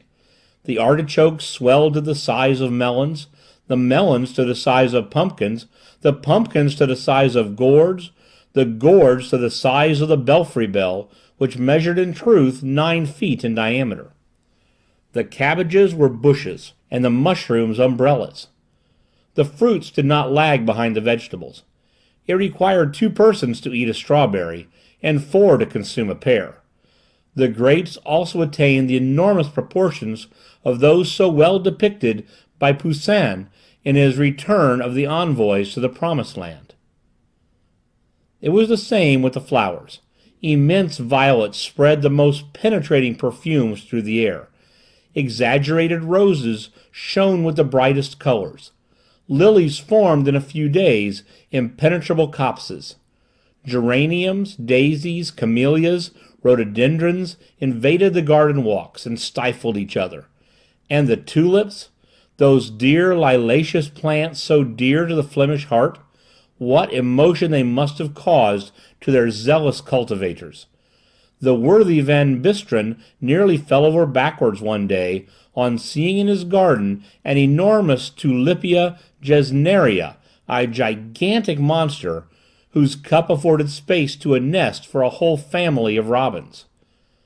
The entire town flocked to see this floral phenomenon, and renamed it the Tulipa quiquendonia. But alas, if these plants, these fruits, these flowers grew visibly to the naked eye, if all the vegetables insisted on assuming colossal proportions, if the brilliancy of their colors and perfume intoxicated the smell and the sight, they quickly withered.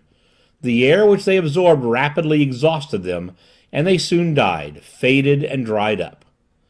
Such was the fate of the famous tulip, which after several days of splendor became emaciated and fell lifeless. It was soon the same with the domestic animals, from the house dog to the stable pig, from the canary in its cage to the turkey of the back court. It must be said that in ordinary times these animals were not less phlegmatic than their masters. The dogs and cats vegetated rather than lived. They never betrayed a wag of pleasure nor a snarl of wrath. Their tails moved no more than if they had been made of bronze. Such a thing as a bite or scratch from any of them had not been known from time immemorial. As for mad dogs, they were looked upon as imaginary beasts, like the griffins and the rest of the menagerie of the Apocalypse. But what a change had taken place in a few months, the smallest incidents of which we are trying to reproduce. Dogs and cats began to show teeth and claws. Several executions had taken place after reiterated offenses. A horse was seen for the first time to take his bit in his teeth and rush through the streets of Quiquendone. An ox was observed to precipitate itself with lowered horns upon one of his herd. An ass was seen to turn himself over with his legs in the air in the Place Saint-Enouf, and bray as ass never brayed before. A sheep, actually a sheep, defended valiantly the cutlets within him from the butcher's knife. Van Tricasse, the burgomaster, was forced to make police regulations concerning the domestic animals, as, seized with lunacy, they rendered the streets of Quiquendone unsafe. But alas! If the animals were mad, the men were scarcely less so. No age was spared by the scourge.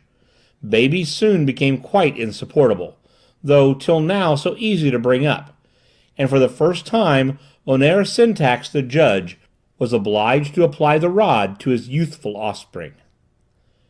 There was a kind of insurrection at the high school, and the dictionaries became formidable missiles in the classes. The scholars would not submit to be shut in, and besides, the infection took the teachers themselves, who overwhelmed the boys and girls with extravagant tasks and punishments. Another strange phenomenon occurred. All these Quiquendonians, so sober before, whose chief food had been whipped creams, committed wild excesses in their eating and drinking. Their usual regimen no longer sufficed. Each stomach was transformed into a gulf, and it became necessary to fill this gulf by the most energetic means. The consumption of the town was trebled. Instead of 2 repasts, they had 6. Many cases of indigestion were reported. The counsellor Nicholas could not satisfy his hunger. Van Tricasse found it impossible to assuage his thirst, and remained in a state of rabid semi-intoxication. In short, the most alarming symptoms manifested themselves, and increased from day to day. Drunken people staggered in the streets, and these were often citizens of high position. Dominique Custos, the physician, had plenty to do with the heartburns, inflammations, and nervous afflictions, which proved to what a strange degree the nerves of the people had been irritated. There were daily quarrels and altercations in the once deserted but now crowded streets of Quiquendone, for nobody could any longer stay at home. It was necessary to establish a new police force to control the disturbers of the public peace. A prison cage was established in the town hall, and speedily became full, night and day, of refractory offenders. Commissary Passauf was in despair. A marriage was concluded in less than 2 months. Such a thing had never been seen before. Yes, the son of Rupp the schoolmaster wedded the daughter of Augustine de Rovere, and that 57 days only after he had petitioned for her hand and heart. Other marriages were decided upon, which, in old times, would have remained in doubt and discussion for years. The burgomaster perceived that his own daughter, the charming Suzel, was escaping from his hands. As for dear Tatamanx, she had dared to sound Commissary Passauf on the subject of a union which seemed to her to combine every element of happiness, fortune, honor, youth. At last, to reach the depths of abomination, a duel took place. Yes, a duel with pistols, horse pistols, at 75 paces with ball cartridges, and between whom our readers will never believe. Between Monsieur Franz Nicholas, the gentle angler, and between Simon Colère, the wealthy banker's son.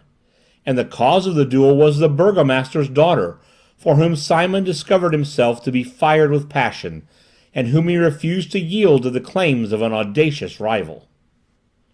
Chapter 11, in which the Quiquendonians adopt a heroic resolution.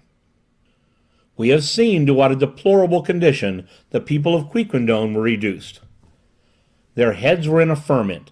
They no longer knew or recognized themselves. The most peaceable citizens had become quarrelsome. If you looked at them askance, they would speedily send you a challenge. Some let their mustaches grow, and several, the most belligerent, curled them up at the ends.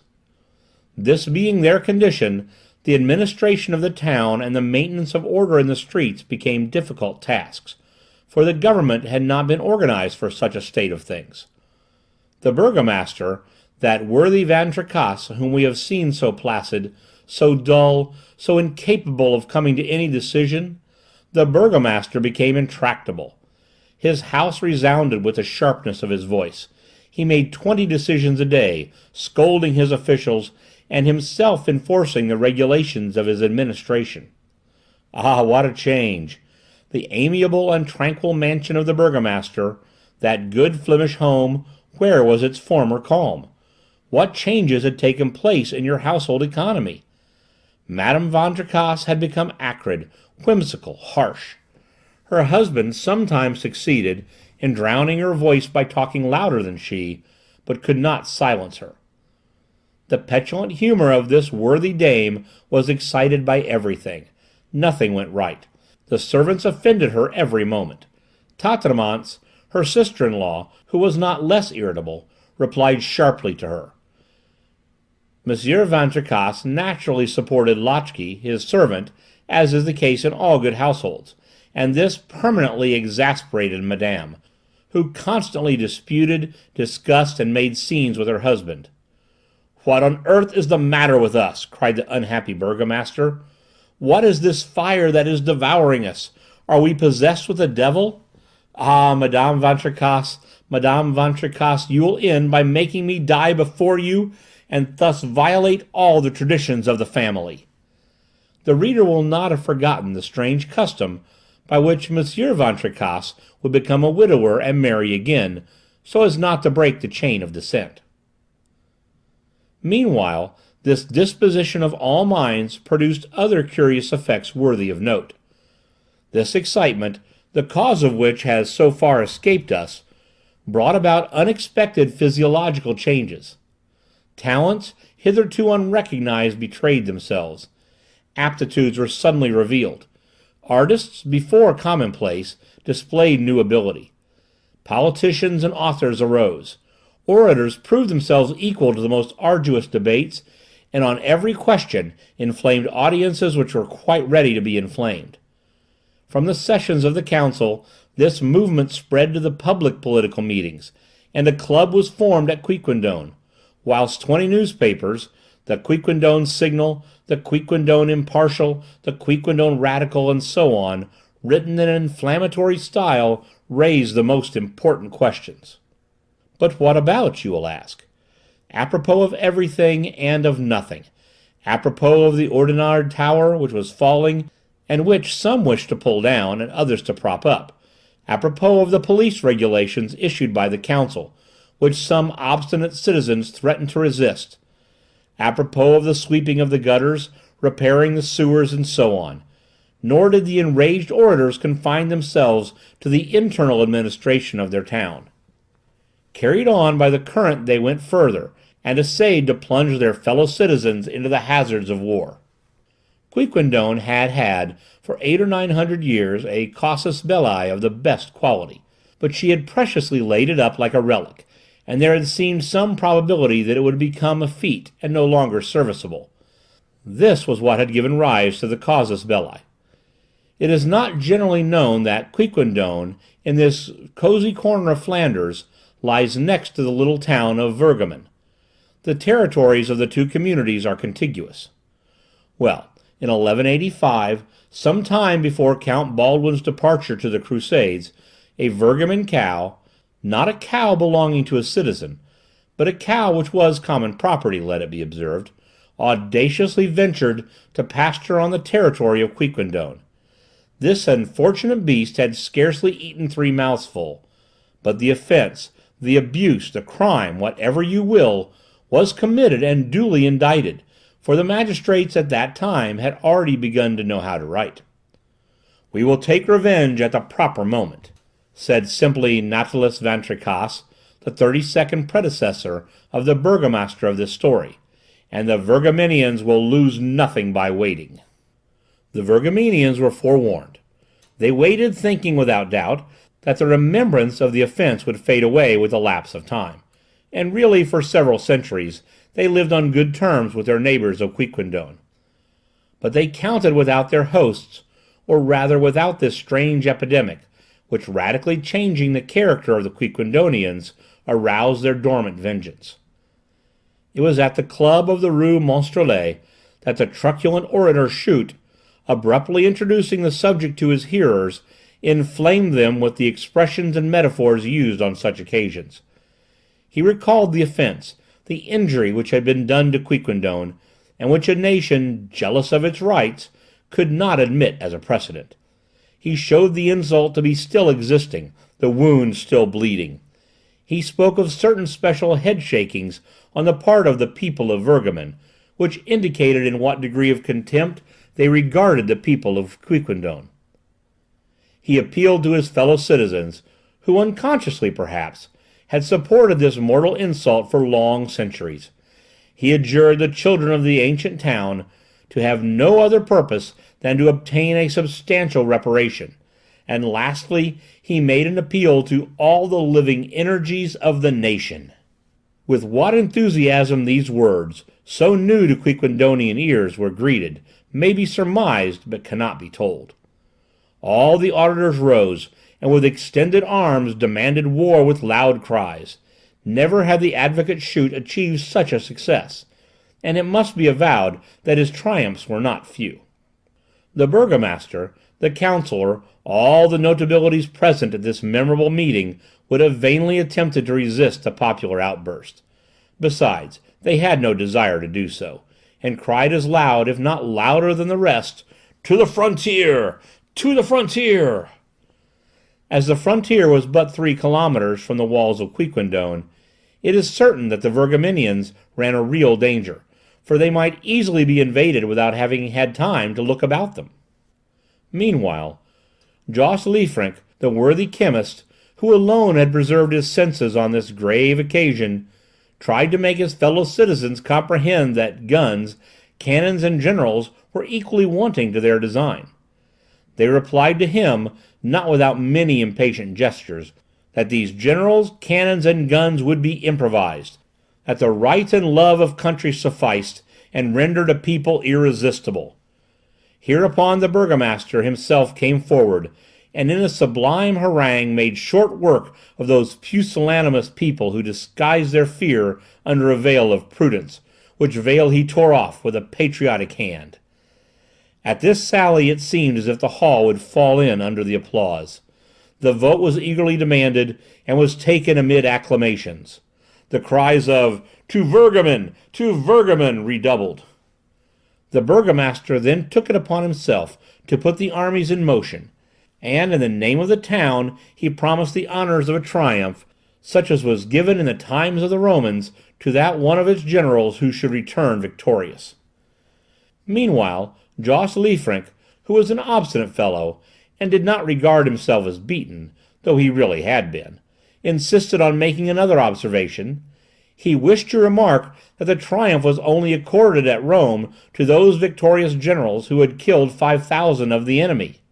"Well, well," cried the meeting deliriously, "and as the population of the town of Virgamen consists of but 3,575 inhabitants, it would be difficult, unless the same person was killed several times—" But they did not let the luckless logician finish, and he was turned out, hustled and bruised.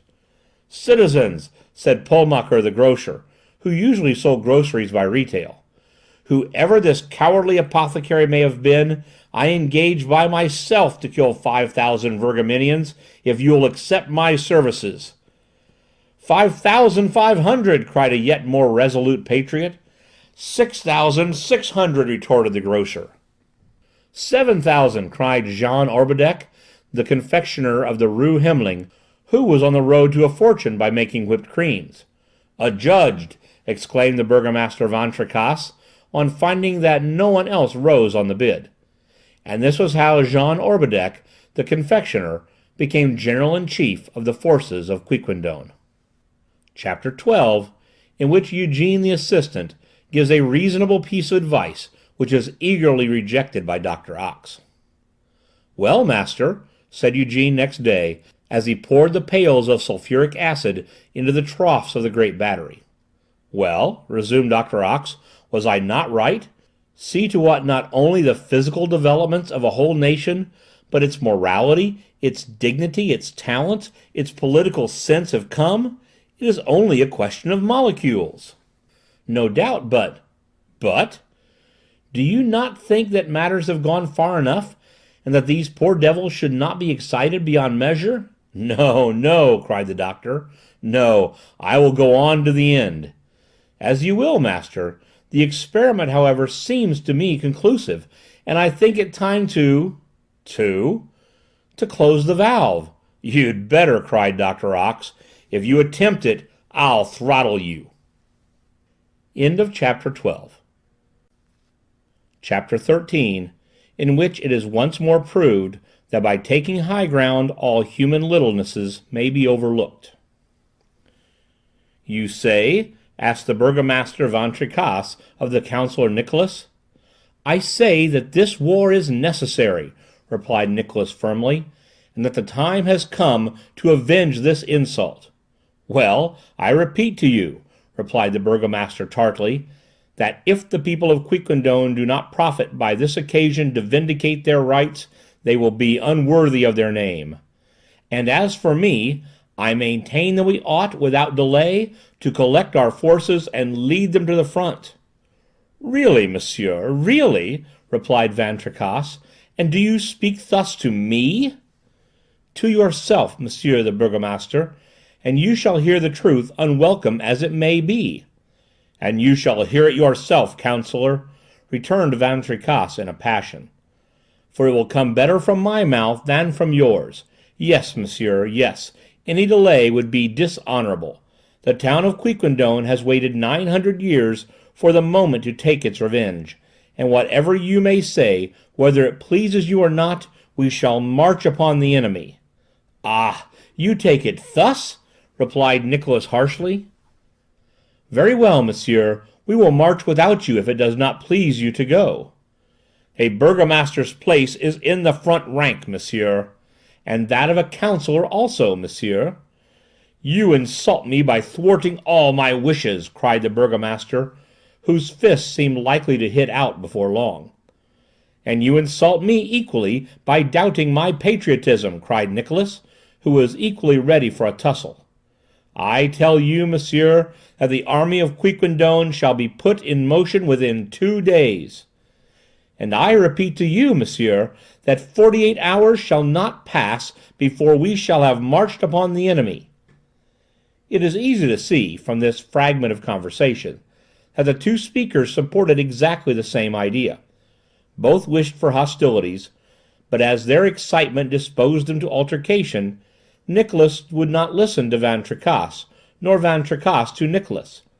Had they been of contrary opinions on this grave question, had the burgomaster favoured war and the counsellor insisted on peace, the quarrel would not have been more violent. These two old friends gazed fiercely at each other.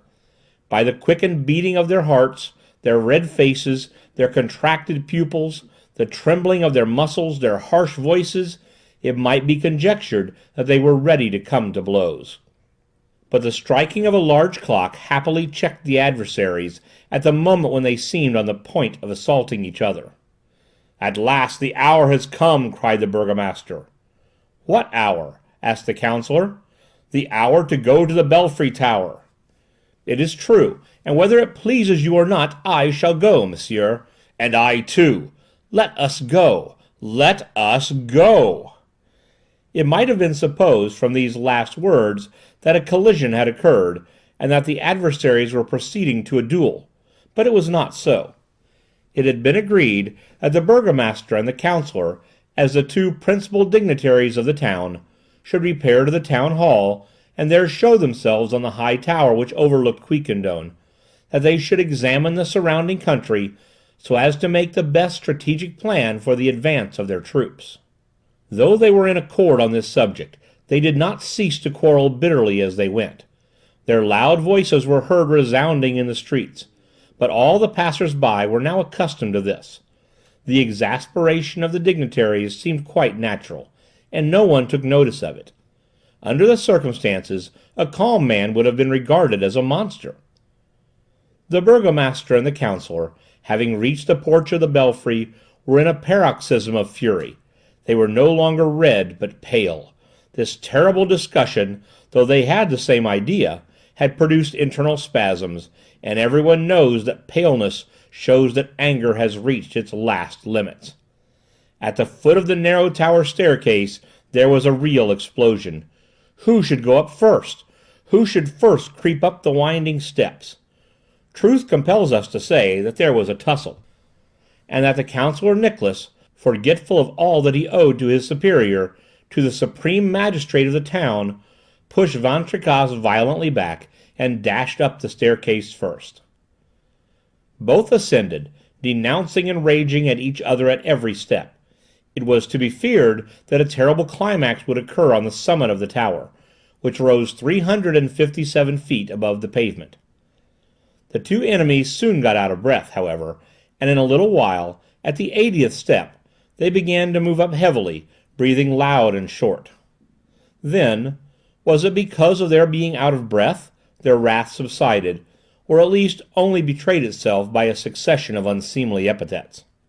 They became silent, and, strange to say, it seemed as if their excitement diminished as they ascended higher above the town. A sort of lull took place in their minds. Their brains became cooler, and simmered down like a coffee pot when taken away from the fire. Why? We cannot answer this why, but the truth is that, having reached a certain landing stage, 266 feet above ground, the two adversaries sat down and, really more calm, looked at each other without any anger in their faces. "How high it is!" said the burgomaster, passing his handkerchief over his rubicund face. "Very high," returned the counsellor. "Do you know that we have gone 14 feet higher than the church of St. Michael at Hamburg?" "I know it," replied the burgomaster, in a tone of vanity very pardonable in the chief magistrate of Quiquendone. The two notabilities soon resumed their ascent, casting curious glances through the loopholes pierced in the tower walls. The burgomaster had taken the head of the procession without any remark on the part of the counsellor. It even happened that at about 304th step, Van Tricasse being completely tired out, Nicholas kindly pushed him from behind. The burgomaster offered no resistance to this, and when he reached the platform of the tower, said graciously, "Thanks, Nicholas, I will do the same for you one day."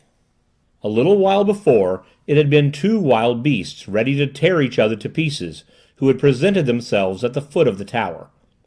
It was now two friends who reached its summit. The weather was superb. It was the month of May. The sun had absorbed all the vapors. What a pure and limpid atmosphere! The most minute objects over a broad space might be discerned. The walls of Virgamen, glistening in their whiteness, its red pointed roofs, its belfries shining in the sunlight, appeared a few miles off. And this was the town that was foredoomed to all the horrors of fire and pillage? The burgomaster and the counsellor sat down beside each other on a small stone bench, like two worthy people whose souls were in close sympathy. As they recovered breath, they looked around. Then, after a brief silence, "How fine this is!" cried the burgomaster. "Yes, it is admirable," replied the counsellor.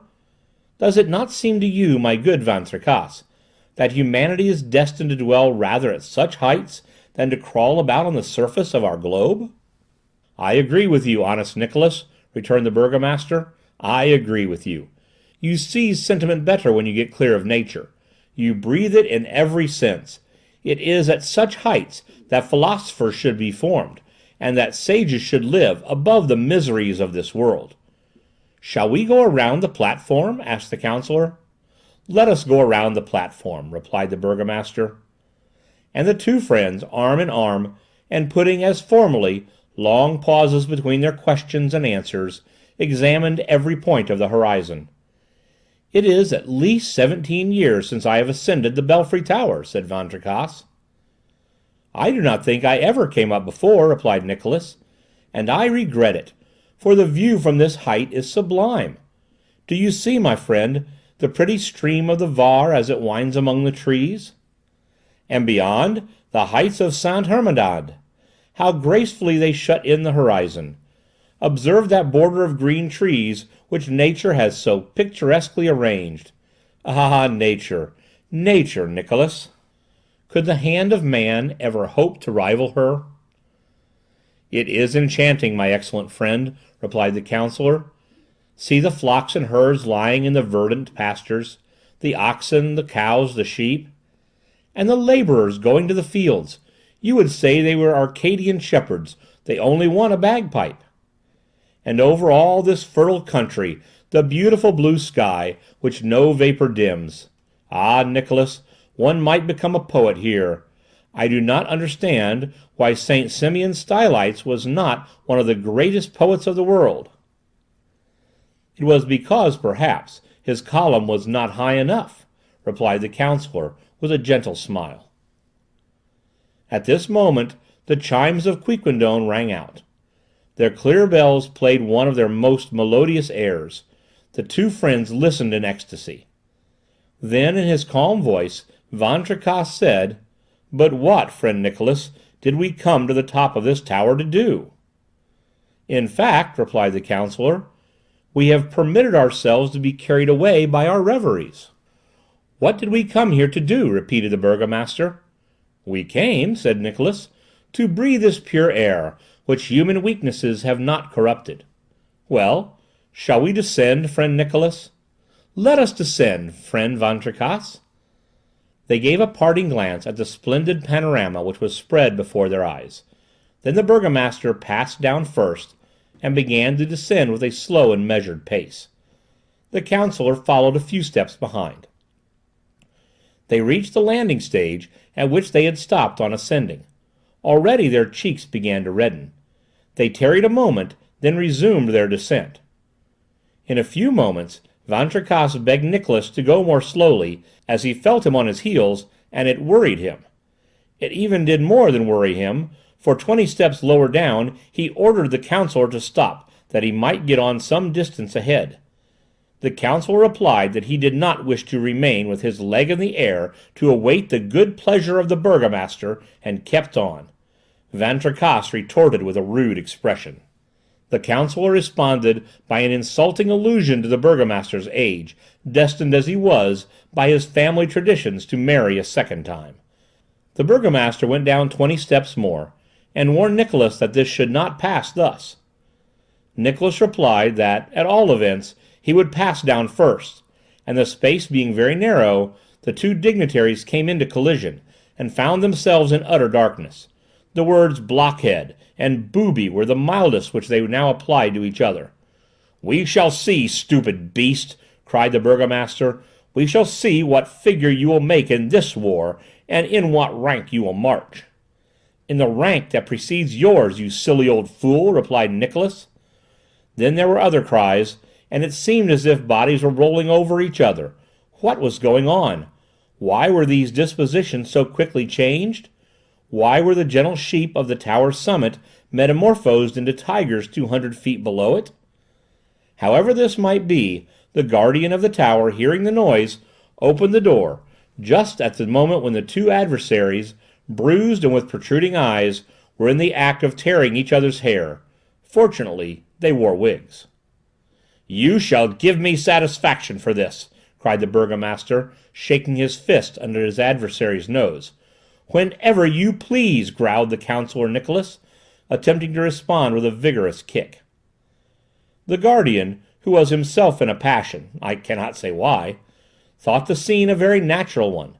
I know not what excitement urged him to take part in it, but he controlled himself, and went off to announce throughout the neighbourhood that a hostile meeting was about to take place between the burgomaster Van Tricasse and the counsellor Nicholas. Chapter 14, in which matters go so far that the inhabitants of Quiquendone, the reader, and even the author demand an immediate denouement. The last incident proves to what a pitch of excitement the Quiquendonians had been wrought. The two oldest friends in the town, and the most gentle, before the advent of the epidemic, to reach this degree of violence? And that, too, only a few minutes after their old mutual sympathy. Their amiable instincts, their contemplative habit, had been restored at the summit of the tower. On learning what was going on, Dr. Ox could not contain his joy. He resisted the arguments which Eugene, who saw what a serious turn affairs were taking, addressed to him. Besides, both of them were infected by the general fury. They were not less excited than the rest of the population, and they ended by quarreling as violently as the burgomaster and the counsellor. Besides, one question eclipsed all others, and the intended duels were postponed to the issue of the Virgaminian difficulty. No man had the right to shed his blood uselessly when it belonged to the last drop to his country in danger. The affair was, in short, a grave one, and there was no withdrawing from it. The burgomaster Van Tricasse, despite the warlike ardor with which he was filled, had not thought it best to throw himself upon the enemy without warning him.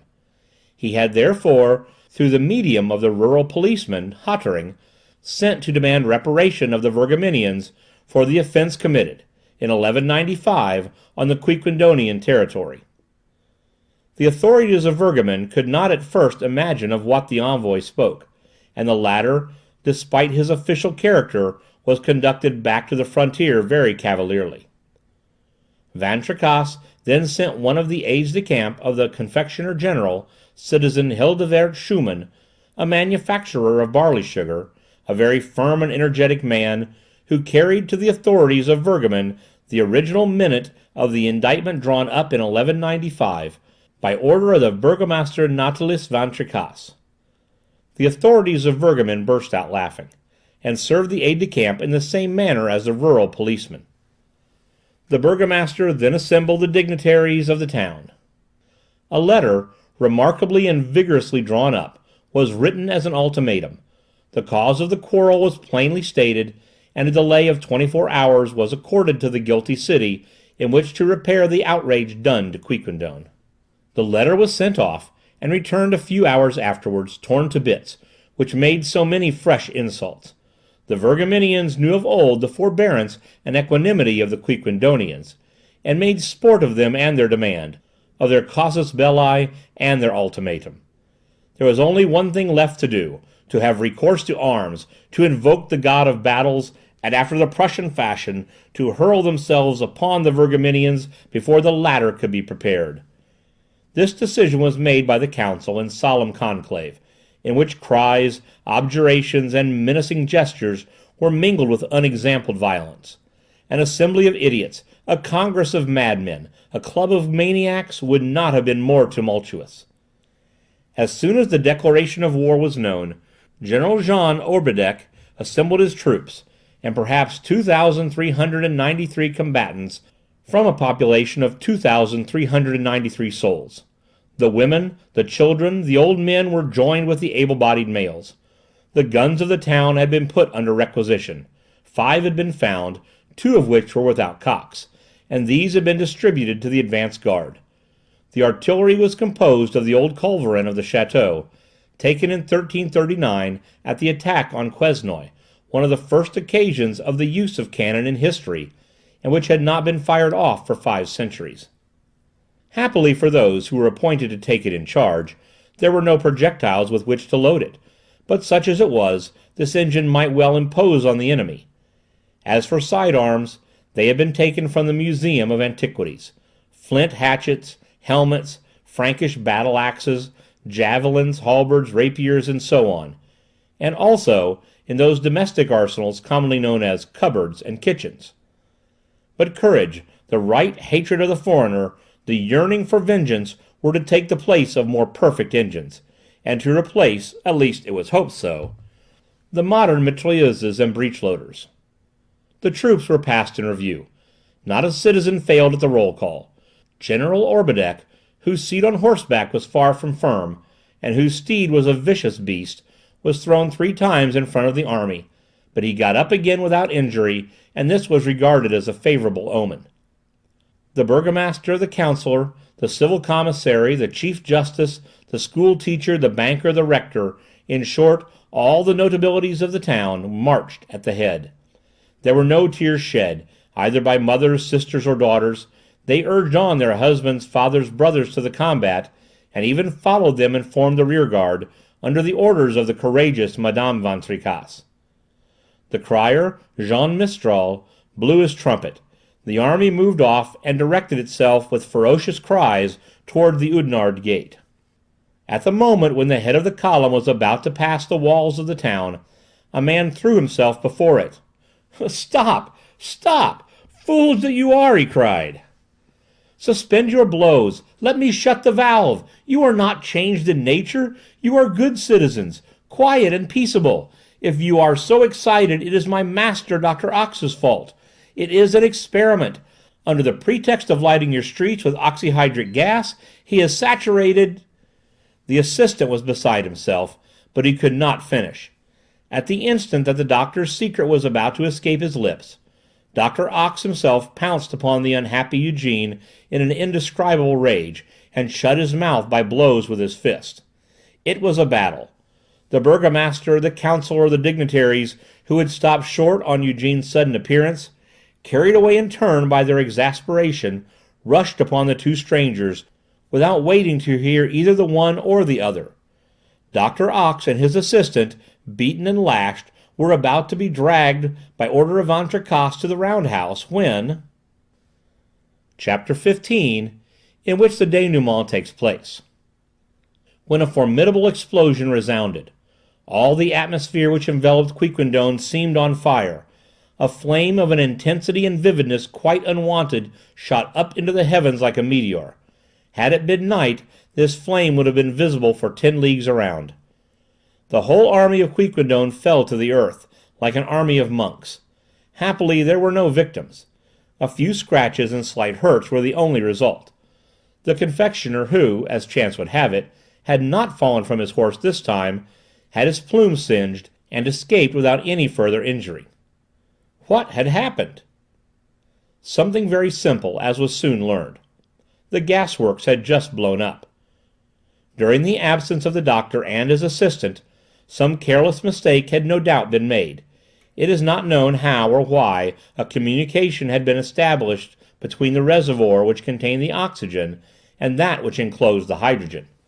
An explosive mixture had resulted from the union of these two gases, to which fire had accidentally been applied. This changed everything. But when the army got upon its feet again, Dr. Ox and his assistant Eugene had disappeared. Chapter 16, in which the intelligent reader sees that he has guessed correctly, despite all the author's precautions. After the explosion, Quiquendone immediately became the peaceable, phlegmatic and Flemish town it formerly was. After the explosion, which indeed did not cause a very lively sensation, each one, without knowing why, mechanically took his way home, the burgomaster leaning on the counsellor's arms, the advocate Schut going arm in arm with Custos the doctor, Franz and Nicholas walking with equal familiarity with Simon Collart, each going tranquilly, noiselessly, without even being conscious of what had happened, and having already forgotten Virgamen and their revenge. The general returned to his confections, and his aide-de-camp to the barley-sugar. Thus everything had become calm again. The old existence had been resumed by men and beasts, beasts and plants, even by the tower of Oudenarde Gate, which the explosion, these explosions are sometimes astonishing, had set upright again. And from that time never a word was spoken more loudly than another. Never a discussion took place in the town of Quiquendone. There were no more politics, no more clubs, no more trials, no more policemen. The post of the commissary Passeuf became once again a sinecure, and if his salary was not reduced, it was because the burgomaster and the counsellor could not make up their minds to decide upon it. From time to time, indeed, Passeuf flitted, without anyone suspecting it, through the dreams of the inconsolable Tatanements. As for Franz's rival, he generously abandoned the charming Suzel to her lover, who hastened to wed her 5 or 6 years after these events. And as for Madame Van Tricasse, she died 10 years later, at the proper time, and the burgomaster married Mademoiselle Pélagie Van Tricasse, his cousin, under excellent conditions, for the happy mortal who should succeed him. Chapter 17, in which Dr. Ox's theory is explained. What, then, had this mysterious Dr. Ox done? Tried a fantastic experiment, nothing more. After having laid down his gas pipes, he had saturated, first the public buildings, then the private dwellings, finally the streets of Quiquendone, with pure oxygen, without letting in the least atom of hydrogen. This gas, tasteless and odorless, spread in generous quantity throughout the atmosphere, causes, when it is breathed, serious agitation to the human organism. One who lives in an air saturated with oxygen grows excited, frantic, burns. You scarcely return to the ordinary atmosphere before you return to your usual state. For example, the counsellor and the burgomaster at the top of the belfry were themselves again, as the oxygen is kept by its weight in the lower strata of the air. But one who lives under such conditions, breathing this gas which transforms the body physiologically as well as the soul, dies speedily like a madman. It was fortunate, then, for the Quiquendonians, that a providential explosion put an end to this dangerous experiment, and abolished Dr. Ox's gas work. To conclude, are virtue, courage, talent, wit, imagination, are all these qualities or faculties only a question of oxygen?